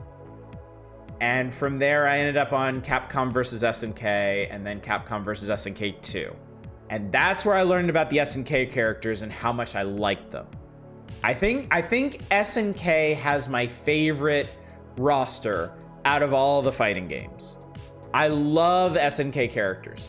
But what I've realized in more recent years is that I think what I wanted, and what I had at the time, I wanted SNK characters that played like Street Fighter characters. Because I love Capcom vs. SNK 2 so much, and that is a Capcom game. And I've never really been able to click with any SNK fighters the same way I have Capcom vs. SNK 2, or, to be honest, Street Fighter 3. Street Fighter 3 is another really big one for me. I love Street Fighter 3. But I have an easier time playing that than I do like KOF 15. And it hurts me. It hurts me in my soul, but I think ultimately SNK's fighters aren't really my style. They're very technical. The margins are very tight. They are really like, they're specific their combo systems have very specific paths in them. And I think one big thing about me in fighting games is I like more freeform combo stuff. I like being able to string together things that look like they should connect rather than just memorizing the specific timing of a string. And that's SNK fighters. And I can't. I wish I could do it. I really wish I could do it because they are my favorite. I love all the characters. I love all the characters in King of Fighters. I love their batshit storylines. I love everything about it, but I think ultimately I just can't play them. So I am looking forward to Street Fighter 6. I am hoping that Street Fighter 6 is something I can get into, even though I don't really care about the characters so much. I'm hoping maybe I can find maybe one of the new characters. Maybe like I mean like Marissa looks super cool to me. Like Marissa checks so many of my boxes for like a super fucking cool character. Maybe if I like her fighting style, maybe that'll be my in. But I don't know. I'm also looking forward to Tekken 8 because the other game I came up on with fighting games was Tekken 3 and to a lesser extent Tekken Tag. But Tekken 3 was my first 3D fighting game and I really got into it and I loved it. And it's been a long fucking time since I last played a Tekken game, but I love the way they look. And they kind of do the whole freeform combo thing, or at least they did. I don't know if they still do, but watching tournaments, like watching tournament level Tekken play, it looks like they do. Tekken seems hard, but looks cool. Yeah. Tekken, I know I can do it because I've done it before. I think if anything, like modern modern fighting games seem very interested in making more inroads for new players than older fighting games did. And I mean, Tekken 3 was a lot. There was a lot in that game to take in. But like, I came to grips with it. I came to grips with Tekken Tag. I came to grips with like Soul Calibur. I have to assume if I could do that, I can get into Tekken 8. I actually think I might give Lily a try. Has the kind of range of space control I'm normally interested in. Nice, yeah. Very nice. I want King of Fighters characters to play like Dead or Alive. Ooh, yeah. I debate that from time to time. I debate picking up Dead or Alive 6, because that's the last one, right? They're never making another one, as far as I know. Every once in a while when Dead or Alive goes on sale on Steam, I think about picking it up, because Dead or Alive is a very viscerally fun fighting game. Okay, I'm scrolling back up because I know I spent a lot of time on that question and other people ask me questions. Do you ever think of yourself as Areno in your role as a streamer? No. And I think that's mainly because I haven't watched that much Game Center CX. I enjoy it, but I think also streaming is always and forever going to be a very communal thing for me. Like, I stream to bring back the fun that I had in college sitting around with friends while somebody played a game. It didn't even matter who, but sitting around with friends while somebody played a game and just talking and hanging out. That is literally why I stream, is because that was one of the happiest times in my life. And I feel like streaming is a really effective way to recreate that experience.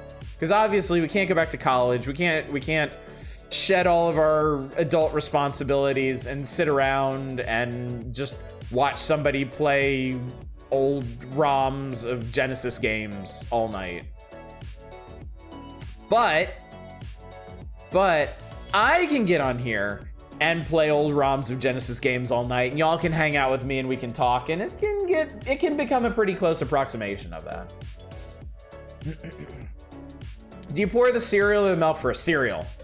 So I don't like, sometimes if I'm really hungry and I pour the cereal and then I pour the milk on and I eat all the cereal and I've still got milk left and I'm still hungry, I will pour cereal. I'll pour more cereal on it, but I feel like I'm violating some covenant of nature by doing that. Is Shadows of the Empire an option for May the 4th? Yes, I seriously considered that. I don't think I'm gonna do it this year. It's not my plan B or my plan C, but someday maybe.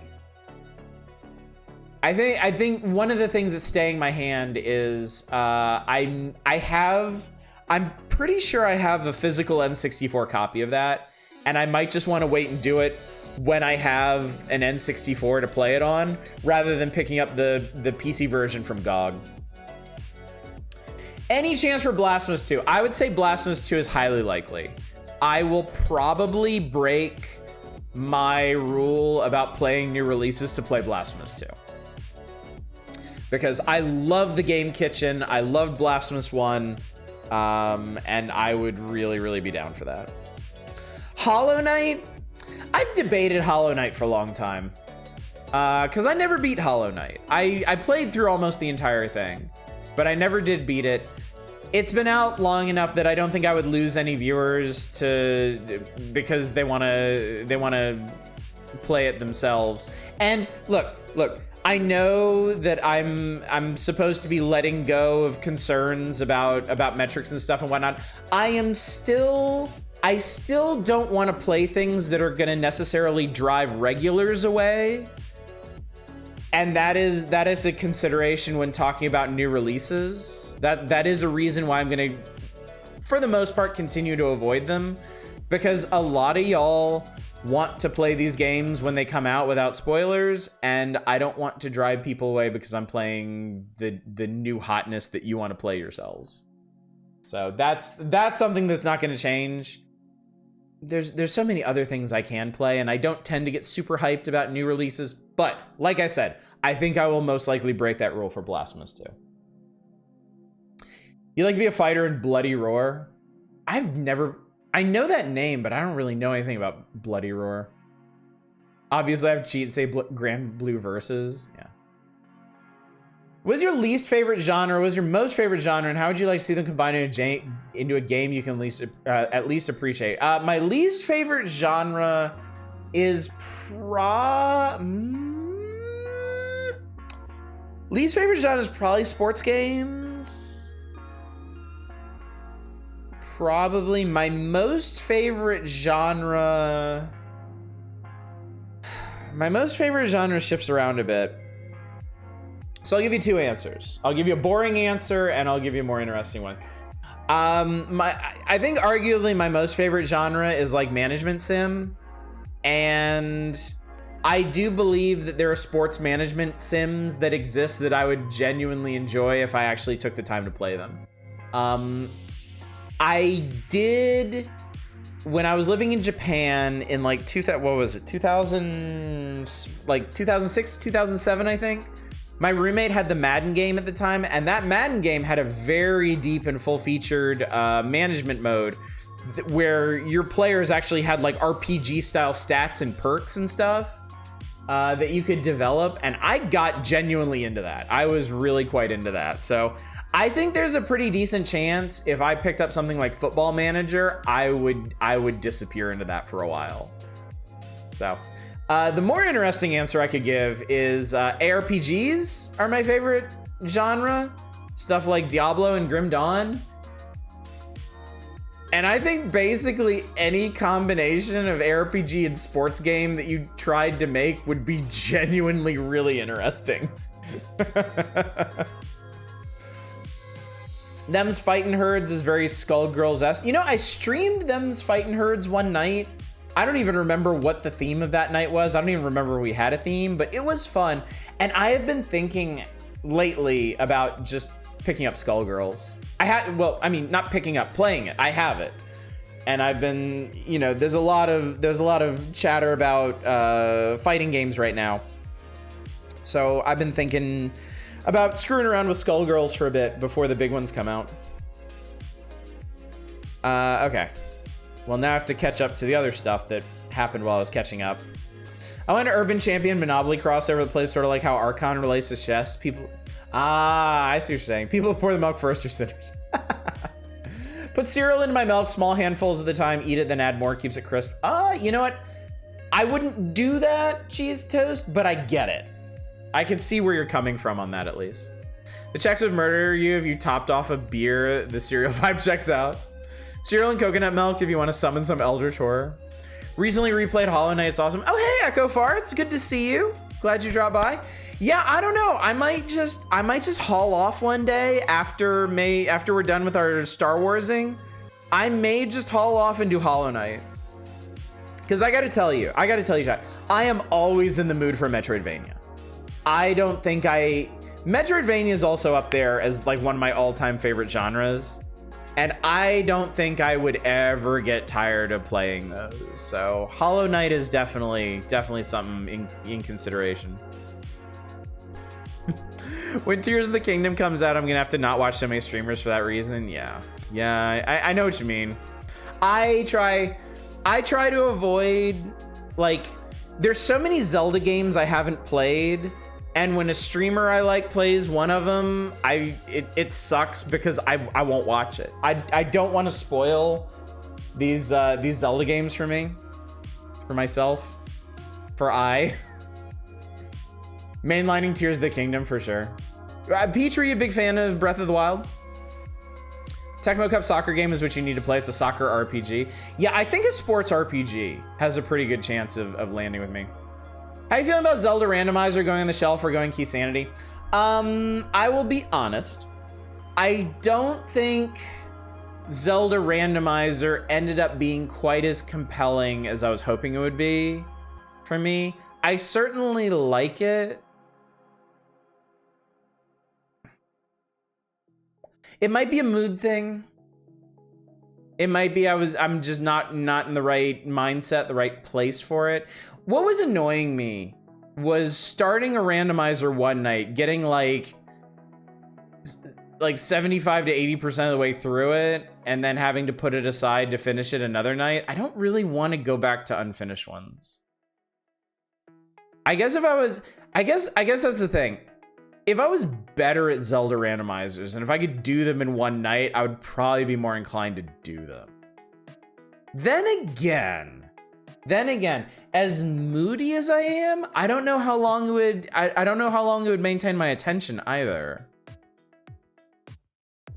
Like, I don't think I'd want to do a whole bunch of them at a stretch. And then I think if I didn't, I would lose interest in them and wander off as I have. So I think ultimately what I'm saying is Zelda randomizers probably aren't going to be a channel feature, at least anytime soon. I will absolutely not rule out coming back to them at some point, but yeah, I wouldn't hang your hopes on those, honestly. Blood Bowl RTS. I know of the Blood Bowl games, Below Knives. I'm more interested in the other Warhammer stuff, personally. Have you had a chance to check out Young Souls? I don't know what Young Souls is, actually. Would definitely watch Hollow Knight. Well, that's good to know, at least. Dark Souls 1 is almost a Metroidvania. I still want to do Dark Souls. I have not given up on my intent to go through the Souls series. It's just in my current state where I am disinclined to invest in long playthroughs. Probably not going to do probably not going to launch into Dark Souls 1 anytime soon. Again, when my feelings shift, when I'm feeling better and more secure about things, that will be chief among the things I want to jump into. But for now, it's gonna be a lot of shorter stuff for the time being. I want to go ahead and set that expectation. It's gonna be a lot of like 2 and 3 and 4 night games for like full playthroughs, and probably a fair bit of screwing around with like open-ended stuff, like let's build a zoo.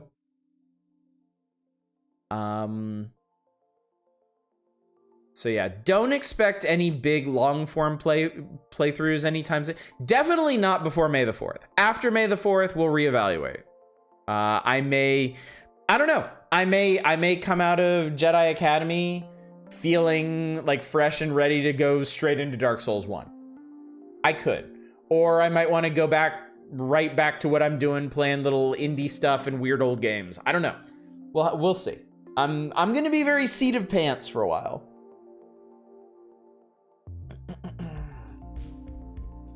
Did we do this one night, or was it a different anime soccer game?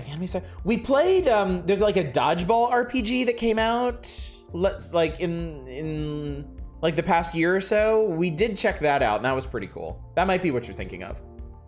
Played Breath of the Wild the first time this winter and got so into all the things I could explore and try. Nice, very nice, very nice. Someday I hope to get into Breath of the Wild, but I gently bounced off of it the first time. Beyond Zelda randomizers really only work for speedruns. Maybe? I don't know. Speed running is not my scene. Speed running is not really a way I intend to approach games. Something I've noticed, most randomizers seem entirely aimed at speedruns. I can't think of the last time I saw someone doing a randomizer that didn't have a timer going. I do think that's a legit statement. Have y'all played Citizen Sleeper? Agovar has become one of your favorite games, moved me to tears multiple times. Wow, damn. Young Soul is like a brawler RPG thing that seems pretty fun. What is this? What is this? Oh, interesting. Okay. I like the art style. That was pretty cool. I will look more into that later.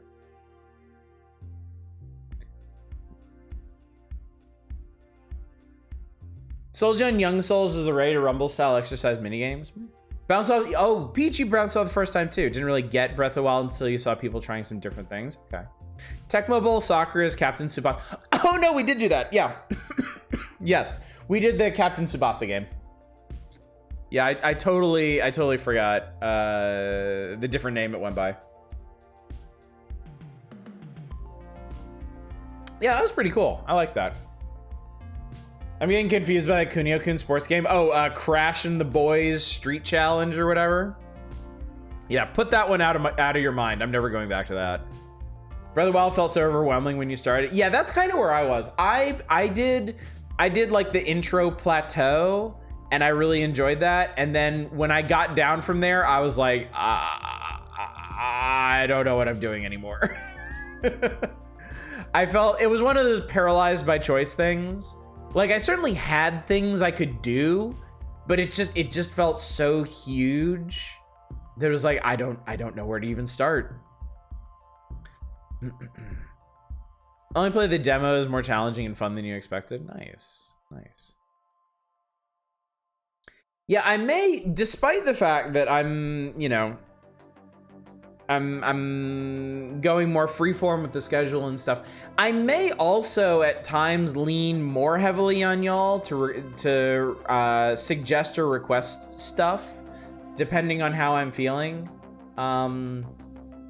We may, not gonna promise anything, but I may do votes from time to time if I'm split on, if I've got a bunch of ideas for things to do and I'm split on what to do next. It's more likely that I'll just go with my gut on things, or just play everything since I've loosened up the schedule. But yeah, we'll see.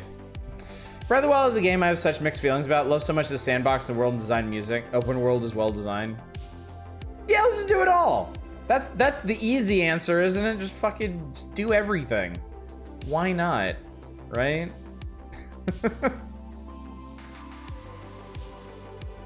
That's the thing, man. There's an infinite landscape of games.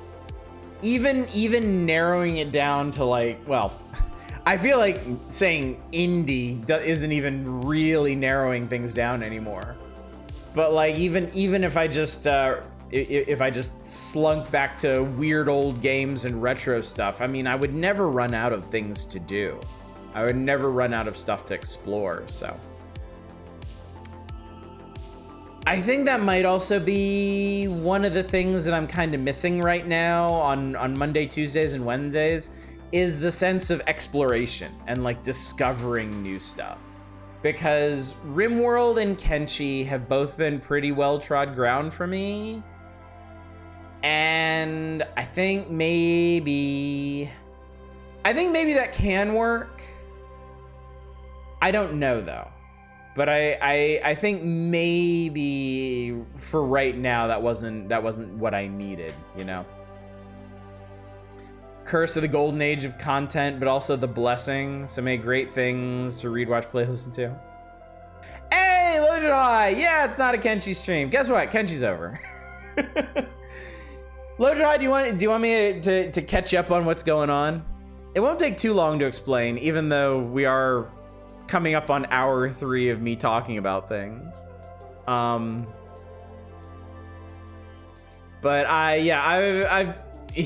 my pleasure. I would be more than happy to. Yeah. I was really enjoying streaming Kenshi, but short version is I got tired of streaming it, and longer version is I've got some feelings, some anxieties and stuff in my own personal life that led me to kind of want to take a bit more control over the stream.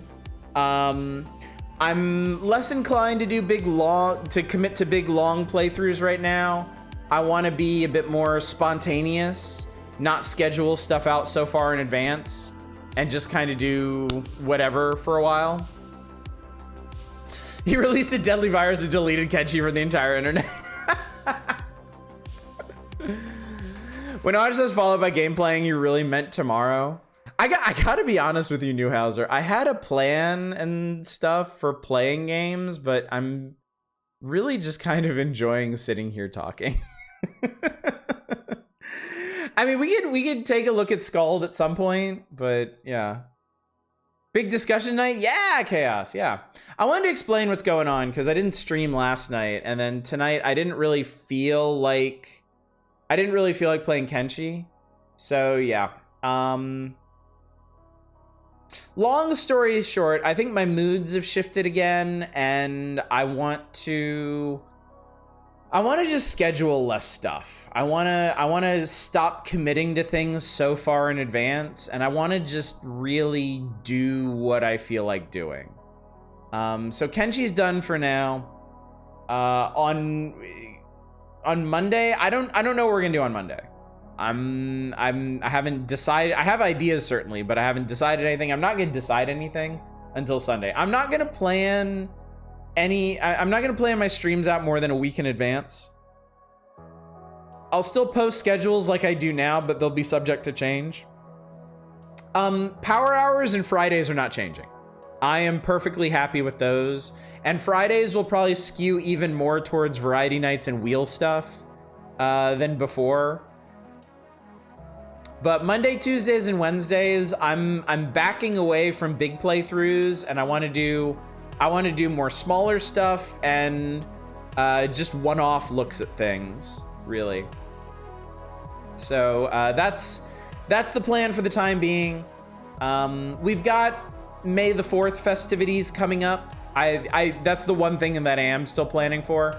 We're gonna do Jedi Academy starting May the 4th.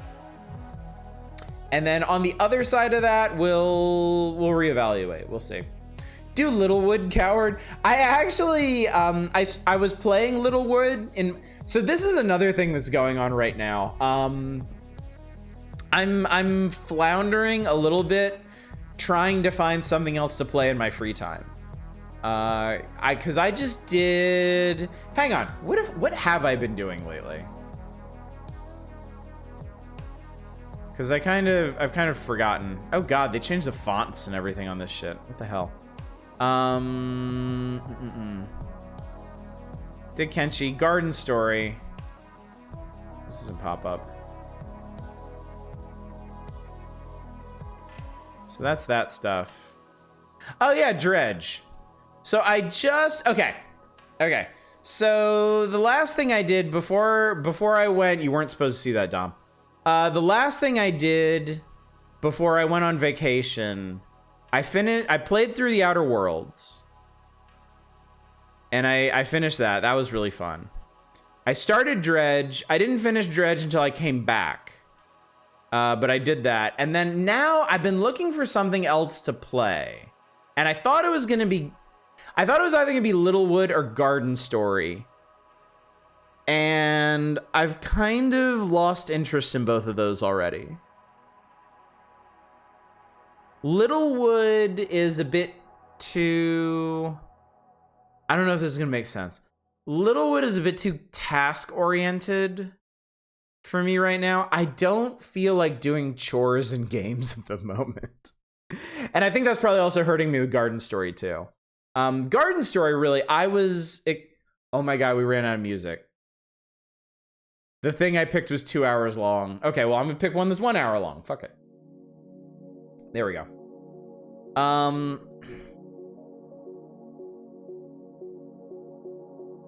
Yeah, Garden Story, this is partially my own fault. I picked Garden Story because I wanted something kind of Zelda-y, and I remembered from when we played the demo that it has like Zelda-style dungeons. What I didn't realize is the Garden Story is primarily an Animal Crossing-like, with some very, very limited dungeon crawling in it.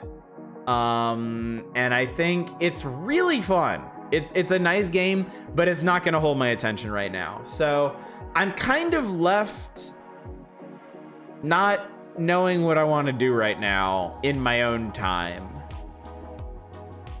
And yeah, play Turnip Boy Commits Tax Evasion. I might do that. I've got it installed. But yeah, I'm struggling a little bit to find something else to play at the moment. I was on a good streak there. I was committed to Outer Worlds and I really enjoyed that. Dredge was really fun. And then yeah, I kind of foundered coming out of that. I don't know, I might go back to RimWorld and Kenshi in my own time, honestly. I don't feel quite as well. I don't have to worry about saving anything in RimWorld for y'all because I beat I beat RimWorld for the first time on stream. And then Kenshi, I mean, it's entirely possible that I could improve the potential future streaming experience of Kenshi just by playing it more and learning more about it, so. Say Littlewood definitely turns into a podcast game pretty quickly. I enjoy that. Haven't played Garden Story since the last update. Its balance was a little weird. Great time to try setting things on fire in Breath of the Wild. About 400 hours in when I was stressed out, just zoning, peeking at corners. Oh, wow.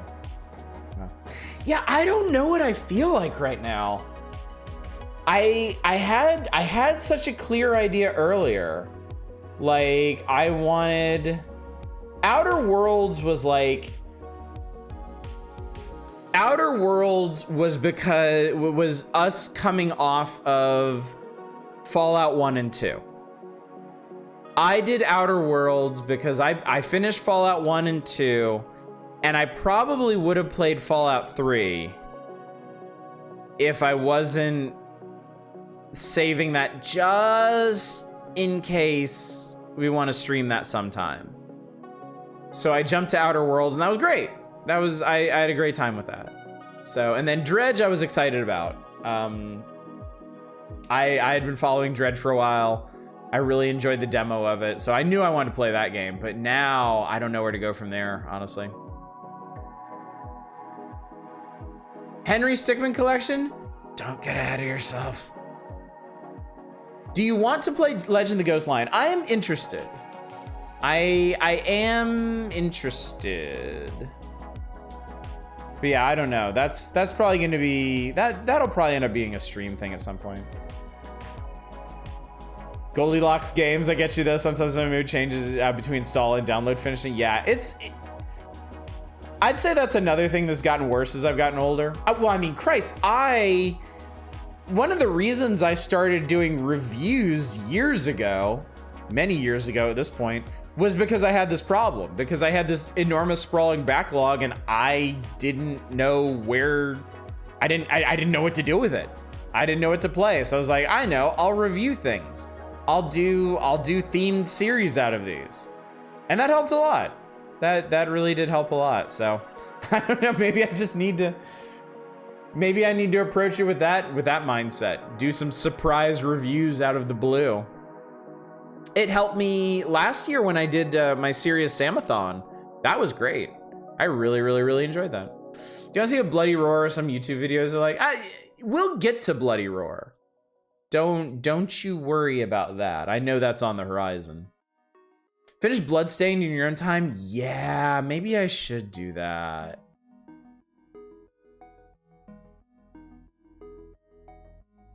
I don't... Streamer brain. Streamer brain's a horrible thing. Because I'm like, ooh, yeah, I should play Bloodstained. And I'm like, do I want to stream Bloodstained? Do people want to watch Bloodstained? Should you not play Bloodstained because of that? And then I have to be like, no, stupid streamer man, play the video game, enjoy your life. You're right, Two Hit. I don't want to stream Bloodstained. You're right. Which Bloodstained? Ritual, the Metroidvania one, not the 2D one. Curse, Bloodstained Curse is the 2D one, right? I did actually stream the original to completion. And I haven't played the second one yet. I think it's nice to have the reflection time on a game or a movie or whatever, even if you don't write a full review. I agree. I definitely agree. Spending time thinking about what you got out of it. Yeah, definitely. That's it. Curse of the Moon. Curse of the Moon. Curses of the Moon. Probably too, if you start something and you feel like you like a stream for sure, you probably know right away. That's also true. That is also true. Yeah, there's been a couple things like that in the past where I've played them and then later I've been like, yeah, I really should have streamed that, but oh well. And you know what? When I do that, I don't really regret it either. So yeah, I should really just play whatever. It's not like I'm gonna run out of video games. And the other thing is, sometimes when I stream something that I have played already, sometimes it's better for it. sometimes, because they're two totally different kinds of streams. And I'm sure you all have noticed this, but there's like the exploratory stream where I'm streaming something for the first time and I don't know what I'm doing. And so that means y'all get to see me struggle. Y'all get to see me figure things out. You get to see me be surprised by things I didn't expect were happening, and so on. But then on the other side of the coin, you've got me streaming games that I have played before, where I know what I'm doing. I can go through them more smoothly. I can explain why certain things happen. I can build up to certain things that I know are gonna happen, but y'all might not. So yeah, it's two very different styles of stream, but I wouldn't necessarily say that one is better than the other, you know? Not everything needs to be reaction, not every playthrough has to be first impression. That's probably, yeah, that again, that's streamer brain. That's like the curse, the toxicity of modern content and how popular like reaction shit is. And I gotta let go of that. I can't let that consume me. You're right, chat. When you're right, you're right. It's true. Reactions are fun. It's also really fun to see you bust open a game you're good at. Yeah, exactly. Reaction, first impression, spoilers, all that stuff gets way too fetishized. I agree. Okay, you sold me. I am gonna play Bloodstained Ritual of the Night. Myself. Not on stream, you don't get to see it. It's for me. It's me, chat. It's for me. I'm doing this for me. I'll save Hollow Knight for you. we more or less agreed to that earlier. I think that's a fair trade. Y'all get Hollow Knight, I get Bloodstained. Yeah, there we go. Also a ton of weapons in the game. You just map out some other way to play it if you really want to stream it later. That's also true. That is also very true. And I'm gonna try, dude, you're gonna try Megaquarium? I love Megaquarium. Megaquarium is great. Megaquarium is a super fun, super chill game. I like that game a lot. That would be, if I ever did get to a place where I wanted to do full playthroughs of things like Roller Coaster Tycoon and like building sims and stuff, I would definitely do Megaquarium. When I finish working, I'm gonna play Outer Wilds. Ooh, Peach. Ooh, Peach. That is, you know what? It doesn't even matter if you're playing it for the first time or replaying it. That's such a fun experience. That's such a cool game.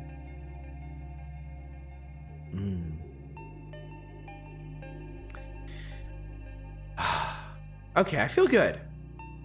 This has been a very therapeutic stream, chat. It's been nice. It's been nice talking about the way I feel about things. It's been nice sharing my thoughts and getting, you know, you don't have to be positive on whatever's rattling around up here, but it is nice. It is nice when I'm like, I want to do this, and y'all are like, good, please do that. That's really nice.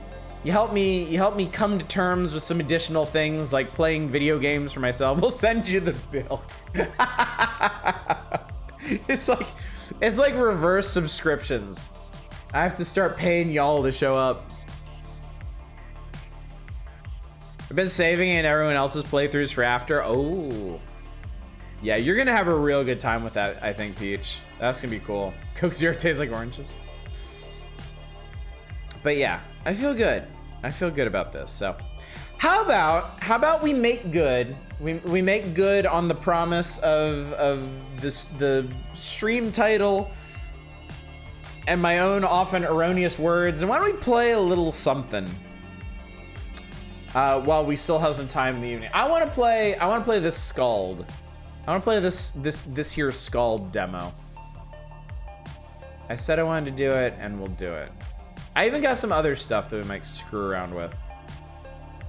Okay, excited to see you play Hollow Knight. You'll kick some major bug ass. I love Hollow Knight. I had such a good time playing. So Hollow Knight's one of those games where it's, you know, I don't feel bad about not saving that for a first impressions playthrough, because that's just a really solid game.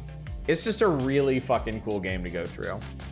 There you are. This tastes like orange evil. Good, also kind of reassuring to hear you value the power hours. Really seemed like you were moving away from it for a bit. Scheduling anxiety or whatever else. Was that when that was when we stopped doing it for a while, right? If you're talking about the lead up to my Vancouver trip, that really was specifically just because I didn't want to start the next issue before leaving.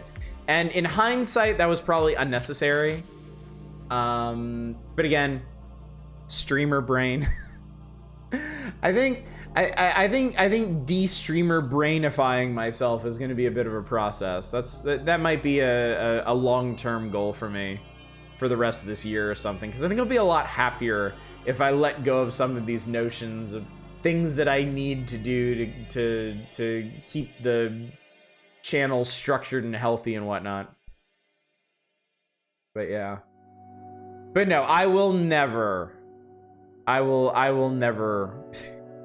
have to pry the power hours from my cold dead hands. Didn't mean that. There are also some other choices where you pick something else over the power hours. Popular first on the chopping block, it seemed. Huh. I guess, okay.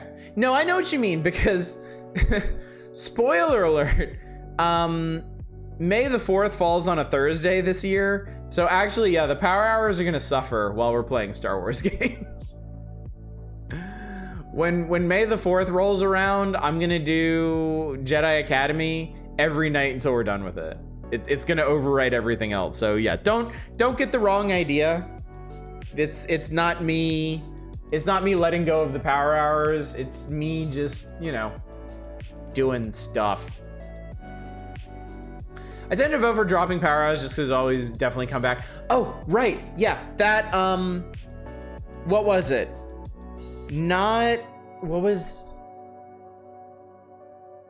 Was it when we did Dragon View? I think it was when we did Dragon View. I pushed off the power hours for a while for that, right?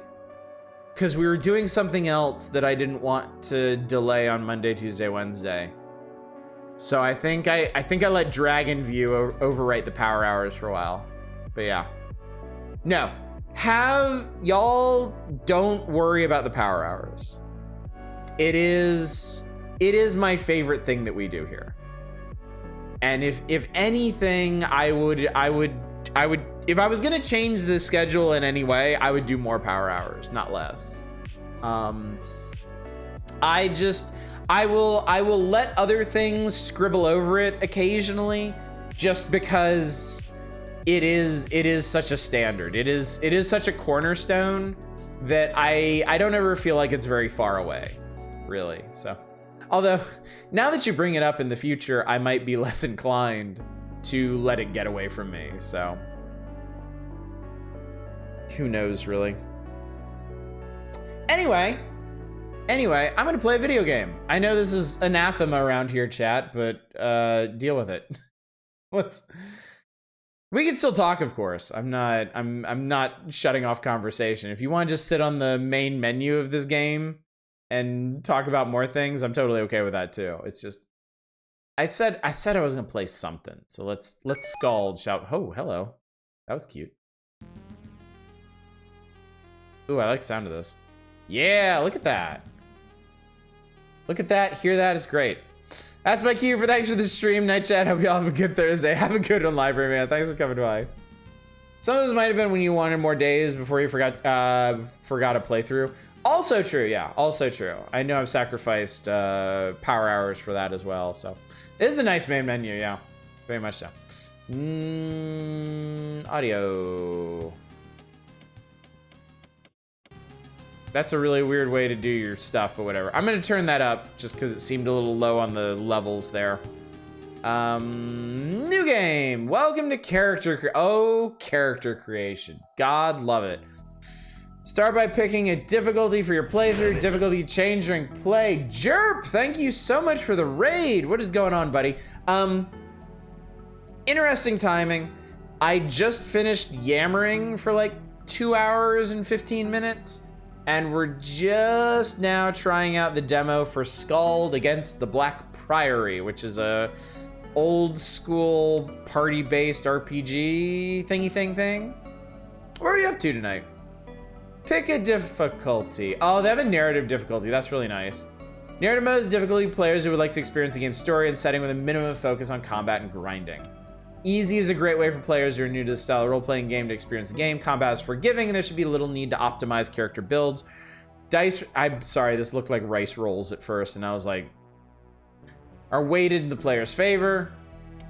Normal mode is the game's intended difficulty, saying no artificial smoothing made dice rolls, and then hard, intended to offer the player a challenge without feeling unfair. Dice rolls are slightly weighted in the opponent's favor, making them more deadly. So it really seems like, so narrative has some extra quality of life stuff to keep things flowing. Okay, so it's a matter of re-rolls. All right, I'm gonna go with easy, just to get the best feels out of this. Playing Hunt the Night, sort of overhead adventure game, somewhat leading towards being a Souls-like. Nice, very nice. We'll select that. Next, select a class for your character. Classes define a character's role in the party by adding certain exclusive abilities. Well, this is interesting. Everything is locked in the demo. Arms Master, Assassin, Augur, Battle Magos, Champion, Duelist, Guild Magos, Hierophant, oh fuck. Hospitalier? Hospitalier? I forget how you pronounce this. Inquisitor, Officer, Ranger, SKALD. What is a SKALD? Oh, tell me what it is, damn it. Maybe a thief or a veteran. Rogue archetype, agility, evasion, backstab, pierce armor. I like strength. I'm going to be strength man. Hey, I should stream Dungeon Man sometime. I should stream roguelike sometime. Maybe that's a thing that we'll do. We're going easy because you need to be kind to our little baby man streamer, yes. I need a pacifier. Select a background for your character. Backgrounds add points and skills, influence starting conditions, and narrative content. Yes. Hospitaller. Roguelikes, let's go. SKALD is like a Viking bard. Okay, cool. Dungeon Mans, yes, let's go. Maybe, yeah. Maybe let's pencil in some Dungeon Mans at some point. All right, we can be a merc, not a brute or court hand or criminal or guilder, a legionary or mystic or nature child or noble or sailor or street rat or vagabond. I know where sailors hang out now though, chat. Good at crafting and survival. I shall continue. Distribute points, your primary attributes and skills. These go a long way towards defining your character mechanically. I think we want strength. Athletics, melee, still melee damage. Presence is diplomacy, awareness, and will. Lore, crafting, and healing. Survival, toughness, vitality, and wounds. Stealth, thievery, dodge, initiative, range, skill, crit chance. Let's put 2 in fortitude, and then I guess like maybe 1 in agility. I don't know. I want the skill of hurt things. Oh, do we not hurt things here? What if I don't want to waste strength? Why is there only 1 per 10? Definitely not a shmup. You do get a gun with the melee to reload style. Oh, cool. We always jokingly called them barbarians. Nice. I will be athletic and crafty and survival E and aware of some things and diplomatic and loreful. I don't know. Continue. Finalize your character by editing their appearance. Yes. Use a screen to customize. Yeah. Purely cosmetic. Great.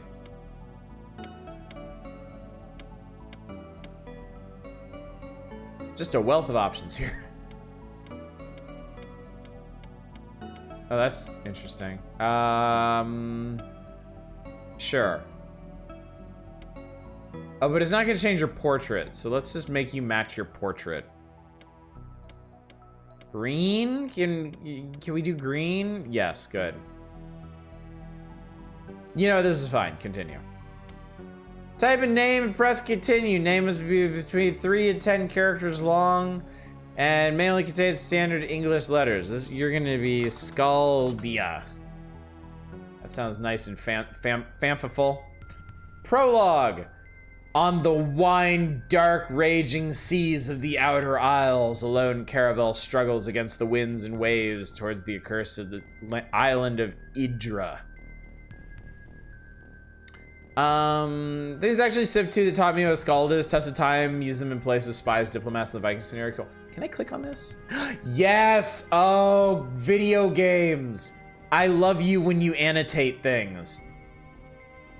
The Outer Isles in northeasterly archipelago serves as a midway point between the Gallian Empire and its colonies. Main port is located on the island of Gallian. Gallian Empire, a large but waning empire founded nearly 3,000 years ago by the mythical first emperor, Gallian the Great. Idra. Main island of the Outer Isles. Its main settlement is the port of Horion.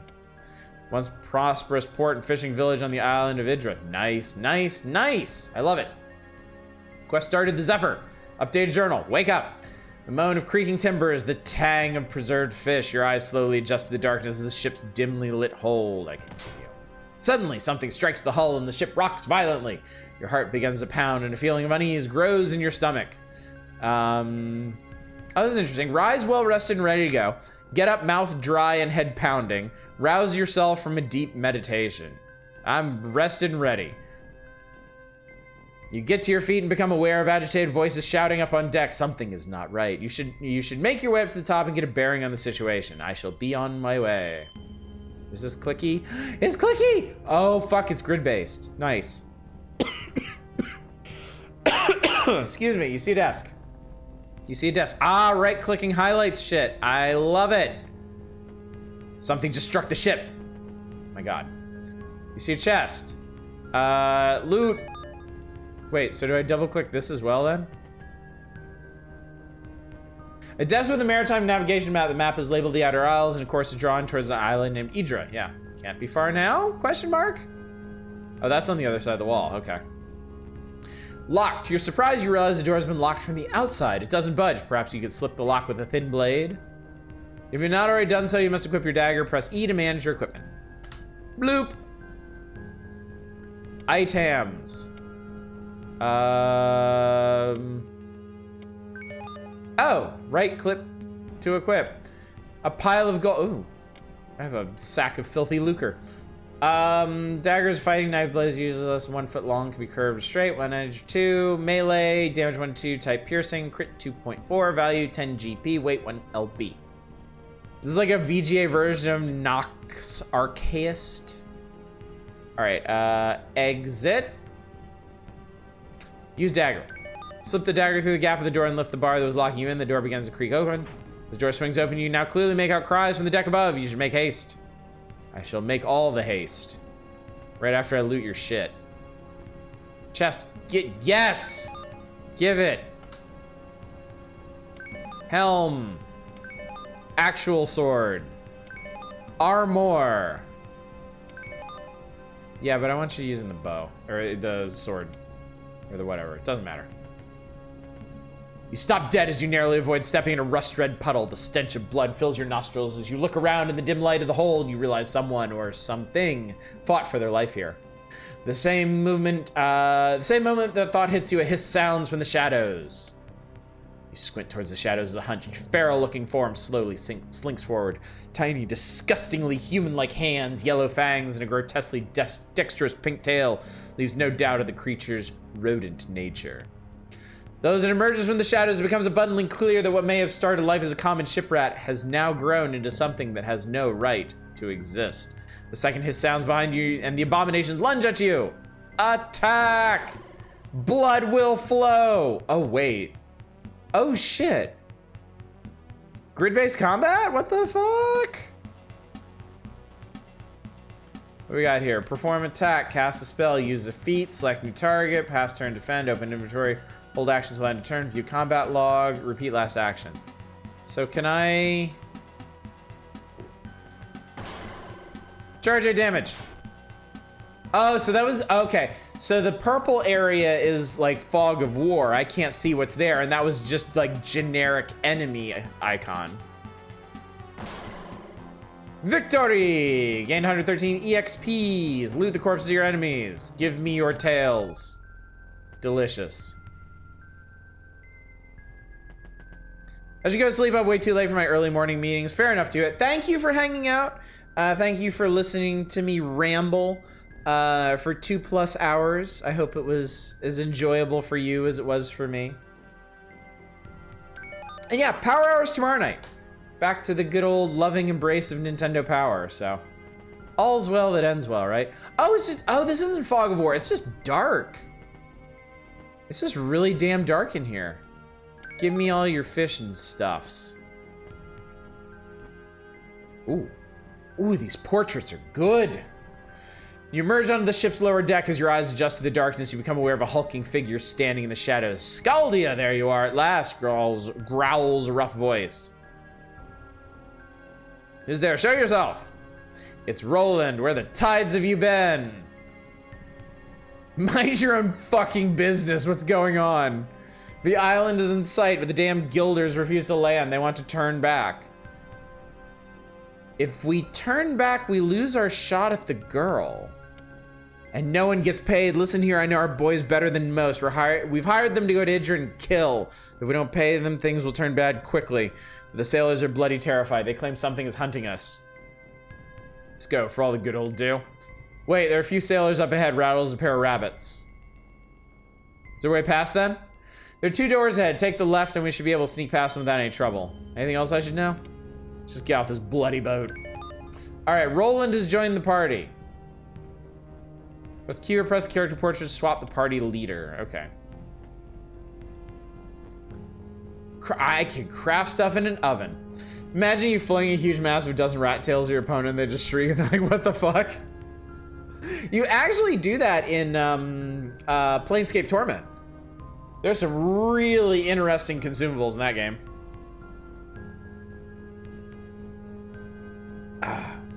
Art style is good enough reason for this game to be made. Agreed. Did you ever play Infernax? No.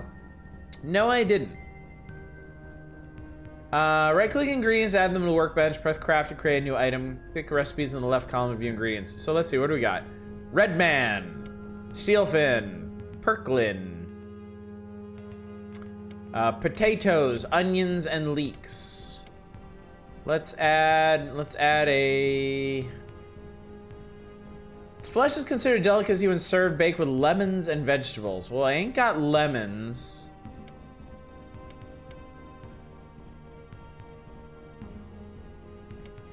Don't have any recipes to add to the crafting table. Experimenting with ingredients are like... If I add... Hang on. Let me add some of this and some of this, and then if I hit this... This is not a valid recipe. Okay. So I can just cram whatever I want in here. And it'll be like, yeah, no, you're stupid. Craft. That's not valid. That's not... Chat, we're cooking something, goddammit. Fish and potatoes. All the fish and potatoes. All the everything. Oh. Huh. Okay, that worked. Fish stew is steelfin, leeks, and potato. Oh, it'll just use whatever... Okay. So you can just cram everything in there and it'll just use the important parts. Okay. Cool. Steaming bowl of fish and vegetable stew. Delicious. Delicious and nutritious. A barrel. Oh, it's more stuff. Okay, hang on. Hang on, more cooking. Yeah, we made baked fish. Excellent. More baked fish. All right, cool. Excellent. Good. I love it. What is that we picked up? Lemons. Oh, wait. What was it? Red man. Lemons and onions. Craft. I guess they're more specific than that. Or it's just flavor text or whatever. This game has cooking. Consider me sold is half the charm of Ultima 7. Poor Red Man thrust into the light and air and away from his loved Method Man. Why is the fish called Red Man? Excellent question. All right, anyway, looks like there's a room down here with stuff. Thieves' tools, loot.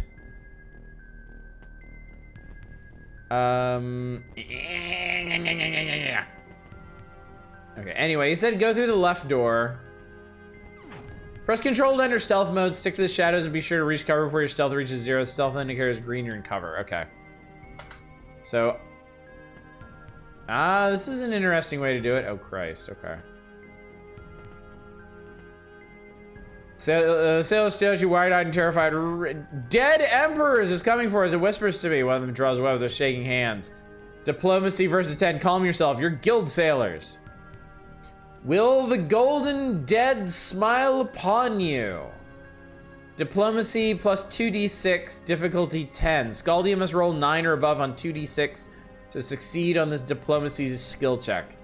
Those are, I believe, not great odds. Let's do it. You have been found wanting. Oh, I got a 9. It doesn't beat 10. Okay. Half insane with terror, the scalers scream and lunge at you. Make ready. I love that there's literal, like, dice rolls with, like, the actual D counts on them. That's great. I'm gonna have them come to me. Pass turn and defend. Yeah, okay, I had a feeling they wouldn't be able to get that close.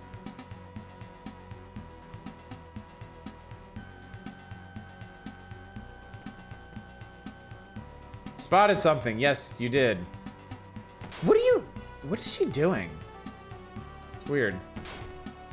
Bloodied.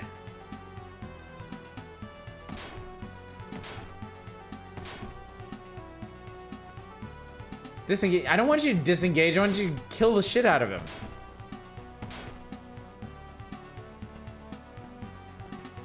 Why?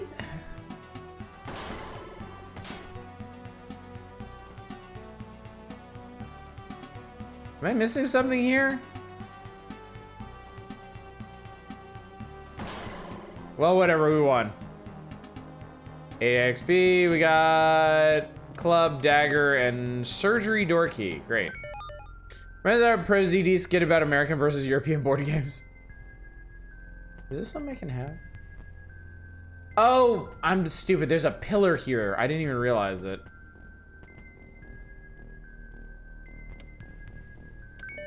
Loot food.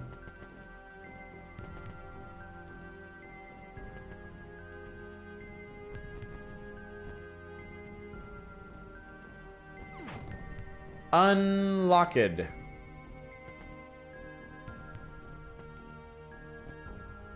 You recognize the corpse of one of the crewmates, a young man of barely 16 years called Sullum.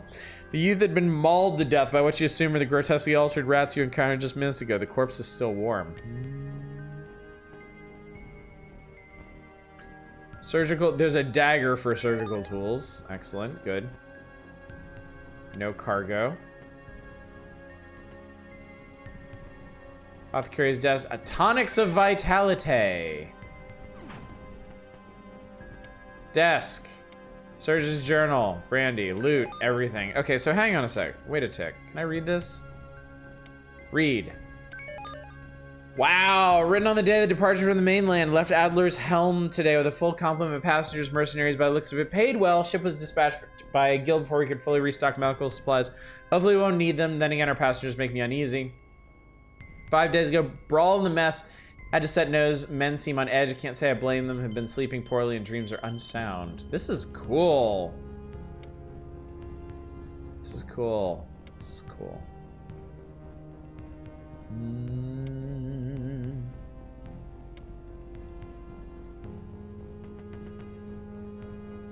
Come on, I saw your interaction point. There it is. There we go. Shoddy wooden chest. Pick thievery 2 versus difficulty 10. Athletics 4 versus difficulty 10. Pick or force the lock until his HP reaches 0. I will force. Result of 14 beats difficulty 10 by 4. Unlocked. Buckler and longsword. Loot. Loot. Do I get... Okay, I do get to mess with Roland's inventory. What is this that we have? We have a long sword. No, we have a short sword. We will equip the long sword. I will equip the buckler. This guy has a two-hander, leather armor, traveler's garb. Okay, he's in pretty good shape. I feel good about him. You emerge onto the deck and see two groups of men facing each other with weapons drawn. The ship shakes violently in the grip of a storm as lightning tears across the sky. Amidst the din of the storm and their frantic arguments, you bellow for the attention of the assembled crewmen and mercenaries. Both the ship's captain and the leader of the mercenaries you hired, a coarse thug of a man named Estavo, turn their attention to you. They look ready to use their unsheathed weapons in their hands at the slightest provocation. I'm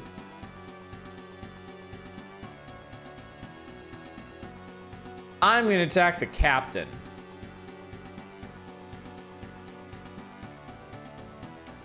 You direct your attention to the ship's captain. You know him to be reasonable but suggestible man. A president is usually placid eyes or wild with panic or anger. I paid you for passage to the shore, did I not? The captain lowers his weapon and speaks earnestly. The coast of Idra is cursed. We've heard tales and assumed them grog-drenched rumors only, but there's something between us and the shore that will drag us all to a watery grave. What are you talking about? No, we must sail on to land on the girl. There's desperation in the captain's voice. We're seasoned sailors. We do not balk at shadows. You need to be alive to rescue this girl you speak of. We're out of time. Sail us in or argue the point with Estavo. Estavo turns his steely gaze from you, the captain. Let me spell this out for you. Sea dog. We contracted to rescue the girl. But if you don't get us to the shore, we'll gut you for free. The mercenaries you hire all shift their weight in anticipation of making good on that promise. Captain, he's right. Do what you were hired to do. Something changes the captain's expression. He stands tall. I will not order my ship and my men to certain doom. We shall not get any closer to the coast while I have command.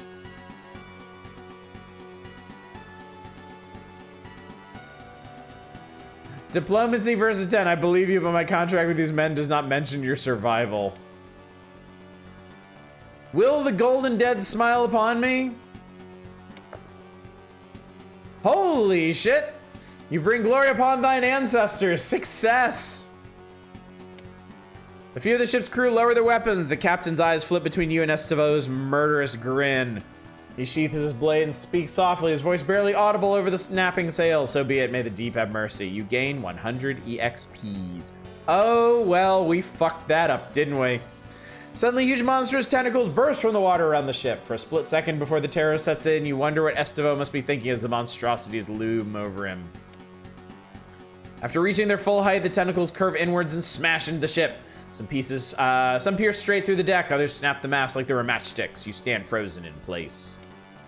Their haze of splintered wood and panic screams. You notice Roland. He throws himself out of the way of a tentacle, but begins to fall overboard as the ship lurches once more. Aid Roland! You dash towards the ship's fractured rail, dodging holes in the deck and wounded men beseeching you for help. Roland hangs by one arm from the side of the ship. Grab him! You lunge for Roland's arm, but he loses his grip and your fingers close only around thin air. You missed him by an inch. He falls wordlessly downwards. You watch as he is swallowed by the raging sea. The ship is listing fatally, and you see the great tentacles high above you, poised for the coup de grace. Abandoned ship! As you jump, you hear the terrible rending of wood giving into flesh. The impact of the water winds you. The waves pummel you down. The currents beseech you to go deeper, ever deeper. Peaceful blackness. I shall sink. Ooh, look at this. This looks so good. This is like peak VGA graphics. 2 weeks earlier? What?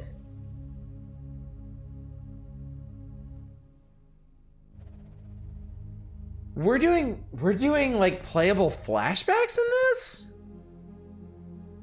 A guardsman dressed in the livery of the noble house Baron. The guard scowls somewhat at you. Armsmaster Alira awaits you at the main entrance. You best talk to her if you're not already done so. I guess that's the edge of the world. Come here, whelp! An aging armored man in the livery of a house Baron stands and scowls at you. Eyes like coal peer out from a craggy face, fringed top and bottom with wild white hair. Return his challenging stare.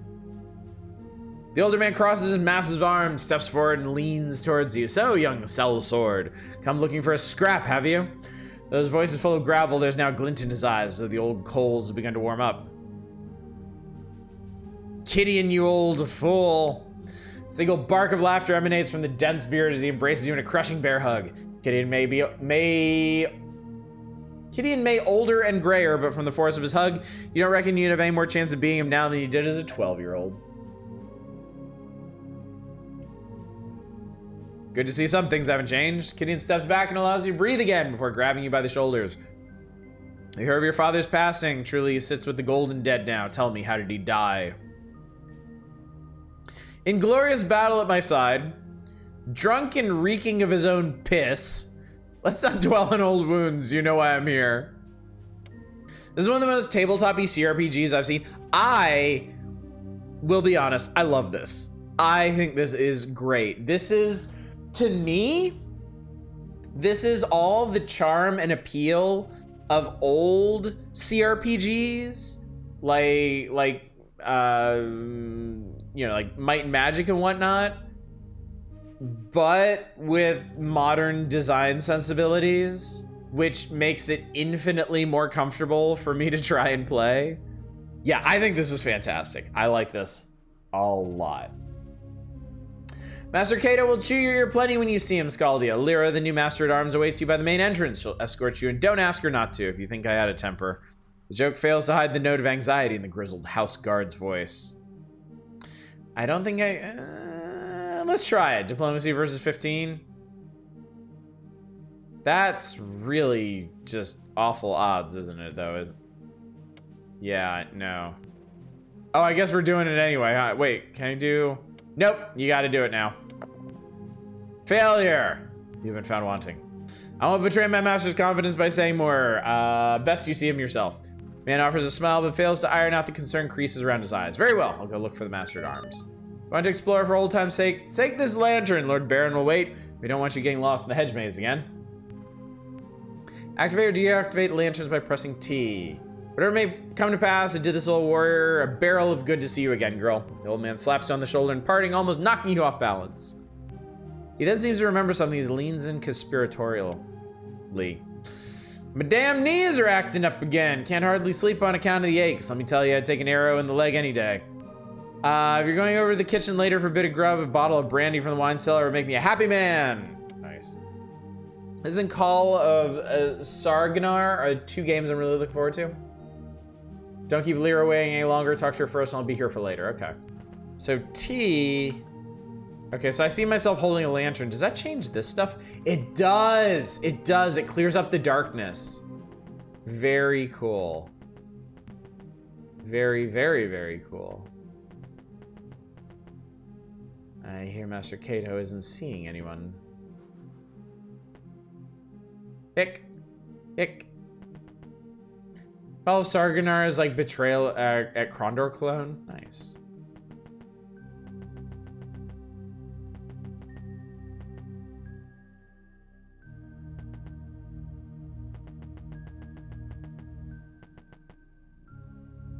Guardsman dressed in livery. Yeah. The main entrance is probably just up past him, isn't it? Yeah, this is right here. Woman stands before the main entrance of the villa. Her posture speaks her graceful, coiled power, that of a dueling ace. No doubt she's the new Master at Arms for House Baron. As you approach, she offers a quick, neat bow, just low enough to be respectful. Greetings, Scaldi. Master Kato welcomes you back to House Baron. The Master is eager to meet you with you in a short while. In the meantime, I suggest you visit the kitchen for some food and then perhaps walk the grounds and gardens. The grounds, why? This was your home for many years, despite the circumstances you left it. Perhaps the Master feels it do you some good to revisit some old memories. Or some old ghosts. Let's Kato on with me. That was for the Master himself to answer. He will soon enough. Get some food and look around. Very well. Kitchen's a building to the east, garden hedge maze is to the west. Got it, okay. Okay. Excuse me, Manic. I do apologize. Anyway, since I am flagging a bit, I think I'm gonna go ahead and call it here. I know we didn't get a whole lot of a look at this game, but I gotta say, what I've seen of this already, I really, really like. I think if I wasn't so tired at the moment, I would forge on, but I feel satisfied with tonight, personally. I feel satisfied ending a little bit early after a token amount of gameplay and a whole bunch of talking. But this is very cool. I will be keeping an eye on this. I will probably pick this up when it comes out. Who knows? We might stream it. I am very much in favor of this, and I would also be in favor of other games similar to this. so I might pick some of y'all's brains if I need something like this prior to this one's release. But yeah, so I really should thank you all, and I will thank you all for coming out tonight and listening to me yammer. It's always, I know how our community is. I know how these streams go, but still, honestly, it never fails to surprise me that people will actually come out and just listen to me talk for like 2+ hours. I really appreciate it, and I don't have any good way to express how much I appreciate it in words, so I just want to say thank you so much for humoring me when I have stuff to say. I'm yawning my face off myself. I think we could all use a little bit of a little early, turn in early a bit. Wouldn't work if you didn't listen to us talk to. That is absolutely true, Manic. That is absolutely true, and I think it's a very good point. It's one of the things that I love about this channel and I love about this community is actually talking with y'all and interacting with y'all and not just doing my own thing and occasionally glancing at chat, you know. What's the name of this game again? SKALD against the Black Priory. This is the demo. The full game is not out yet. In fact, let's take a quick look. It auto-saved for me, but whatever. Save one too. Store Page. The retro-style party-based RPG set in a grim, dark fantasy world of tragic heroes, violent deaths, and Lovecraftian horror. Choices matter as you explore an engaging, branching story filled with crunchy tactical, turn-based combat and character customization. Slated to release in 2023. No idea when specifically, but I think you can probably keep an eye on the Raw Fury Twitter or whatever news feeds they have and get an idea of when it's going to come out later this year, I suppose. Yeah, I'm definitely going to be keeping an eye on this as well. I dig this. I mean, damn. This shit just looks really, really cool. It's a lot of stuff that I really, really like. The art style, the aesthetic, the gameplay. This is clicking a lot of buttons for me. Ticking a lot of boxes. Whatever. But yes, as I said, thank you so much for coming out tonight. Thank you for joining me as I rambled, as I talked about myself and my feelings and why we're doing different things than I originally said we were going to do and why I'm not going to say so much about what we're going to do in the future and so on and so forth. I do very much appreciate y'all. Oh, that person got their head bit off. I do very much appreciate y'all humoring me on these special evenings. Parked my car in the wrong place. I was afraid I was going to be towed. I just rewound time and moved it. Let's hear it for autosave. But yeah, tomorrow night's the Power Hours. We will probably be looking at the Game Boy games from the magazine, maybe getting on to the NES stuff. I'm not sure. On Friday, we're going to be doing a weird old wheel. I've got some point and clicks that y'all have requested that we're going to take a look at and hopefully pick one to go on the short list for a full playthrough in the future. If you will recall, we've done one weird old wheel from before, and Might and Magic 7 made it on that short list to potentially be full played through in the future. More Power Hours on Saturday. I won't be streaming on Sunday. And then Monday, who the fuck knows? I don't. We'll see what I feel like. There's going to be a lot of just whatever I feel like streams coming up in the future. And I think it's going to be great. I think it's going to be a really fun time. Who knows what it'll be? It could be anything. It could be a lot of things. Play threed. I like that. But for now, anyway, let's go find somebody to raid. I think now is a good time to find someone who is doing a things. And I do believe tonight it shall be... You know what? I feel like chilling with Dama as they do some spin rhythm. I know I'm never that far out from a spin rhythm stream, but I always feel like it's been too long. So let's go raid them. So one more time, chat. Thanks again for coming out. I love this community. I really do. I love hanging out with y'all. I love chatting with y'all. I love being forced to play weird and sometimes awful games by y'all. It's made a big difference in my life. And I wouldn't come out here and I wouldn't sit here for 2 hours and talk about why I'm going to do things a little bit differently going forward if it all didn't matter so much to me. This is not my channel. This is our channel. It wouldn't be what it is. It wouldn't be nearly as comfortable or as gratifying if not for all y'all here. And again, I can't thank y'all enough for that. So thanks for hearing me out. Thanks for encouraging me to follow the path that I've charted for us. I hope it's fun. I hope we all have a really good time with it. But that remains to be seen. So all that remains to be said is hopefully I will see y'all tomorrow night for more of the Power Hours. But until then, as always, y'all take care. Bye, everybody.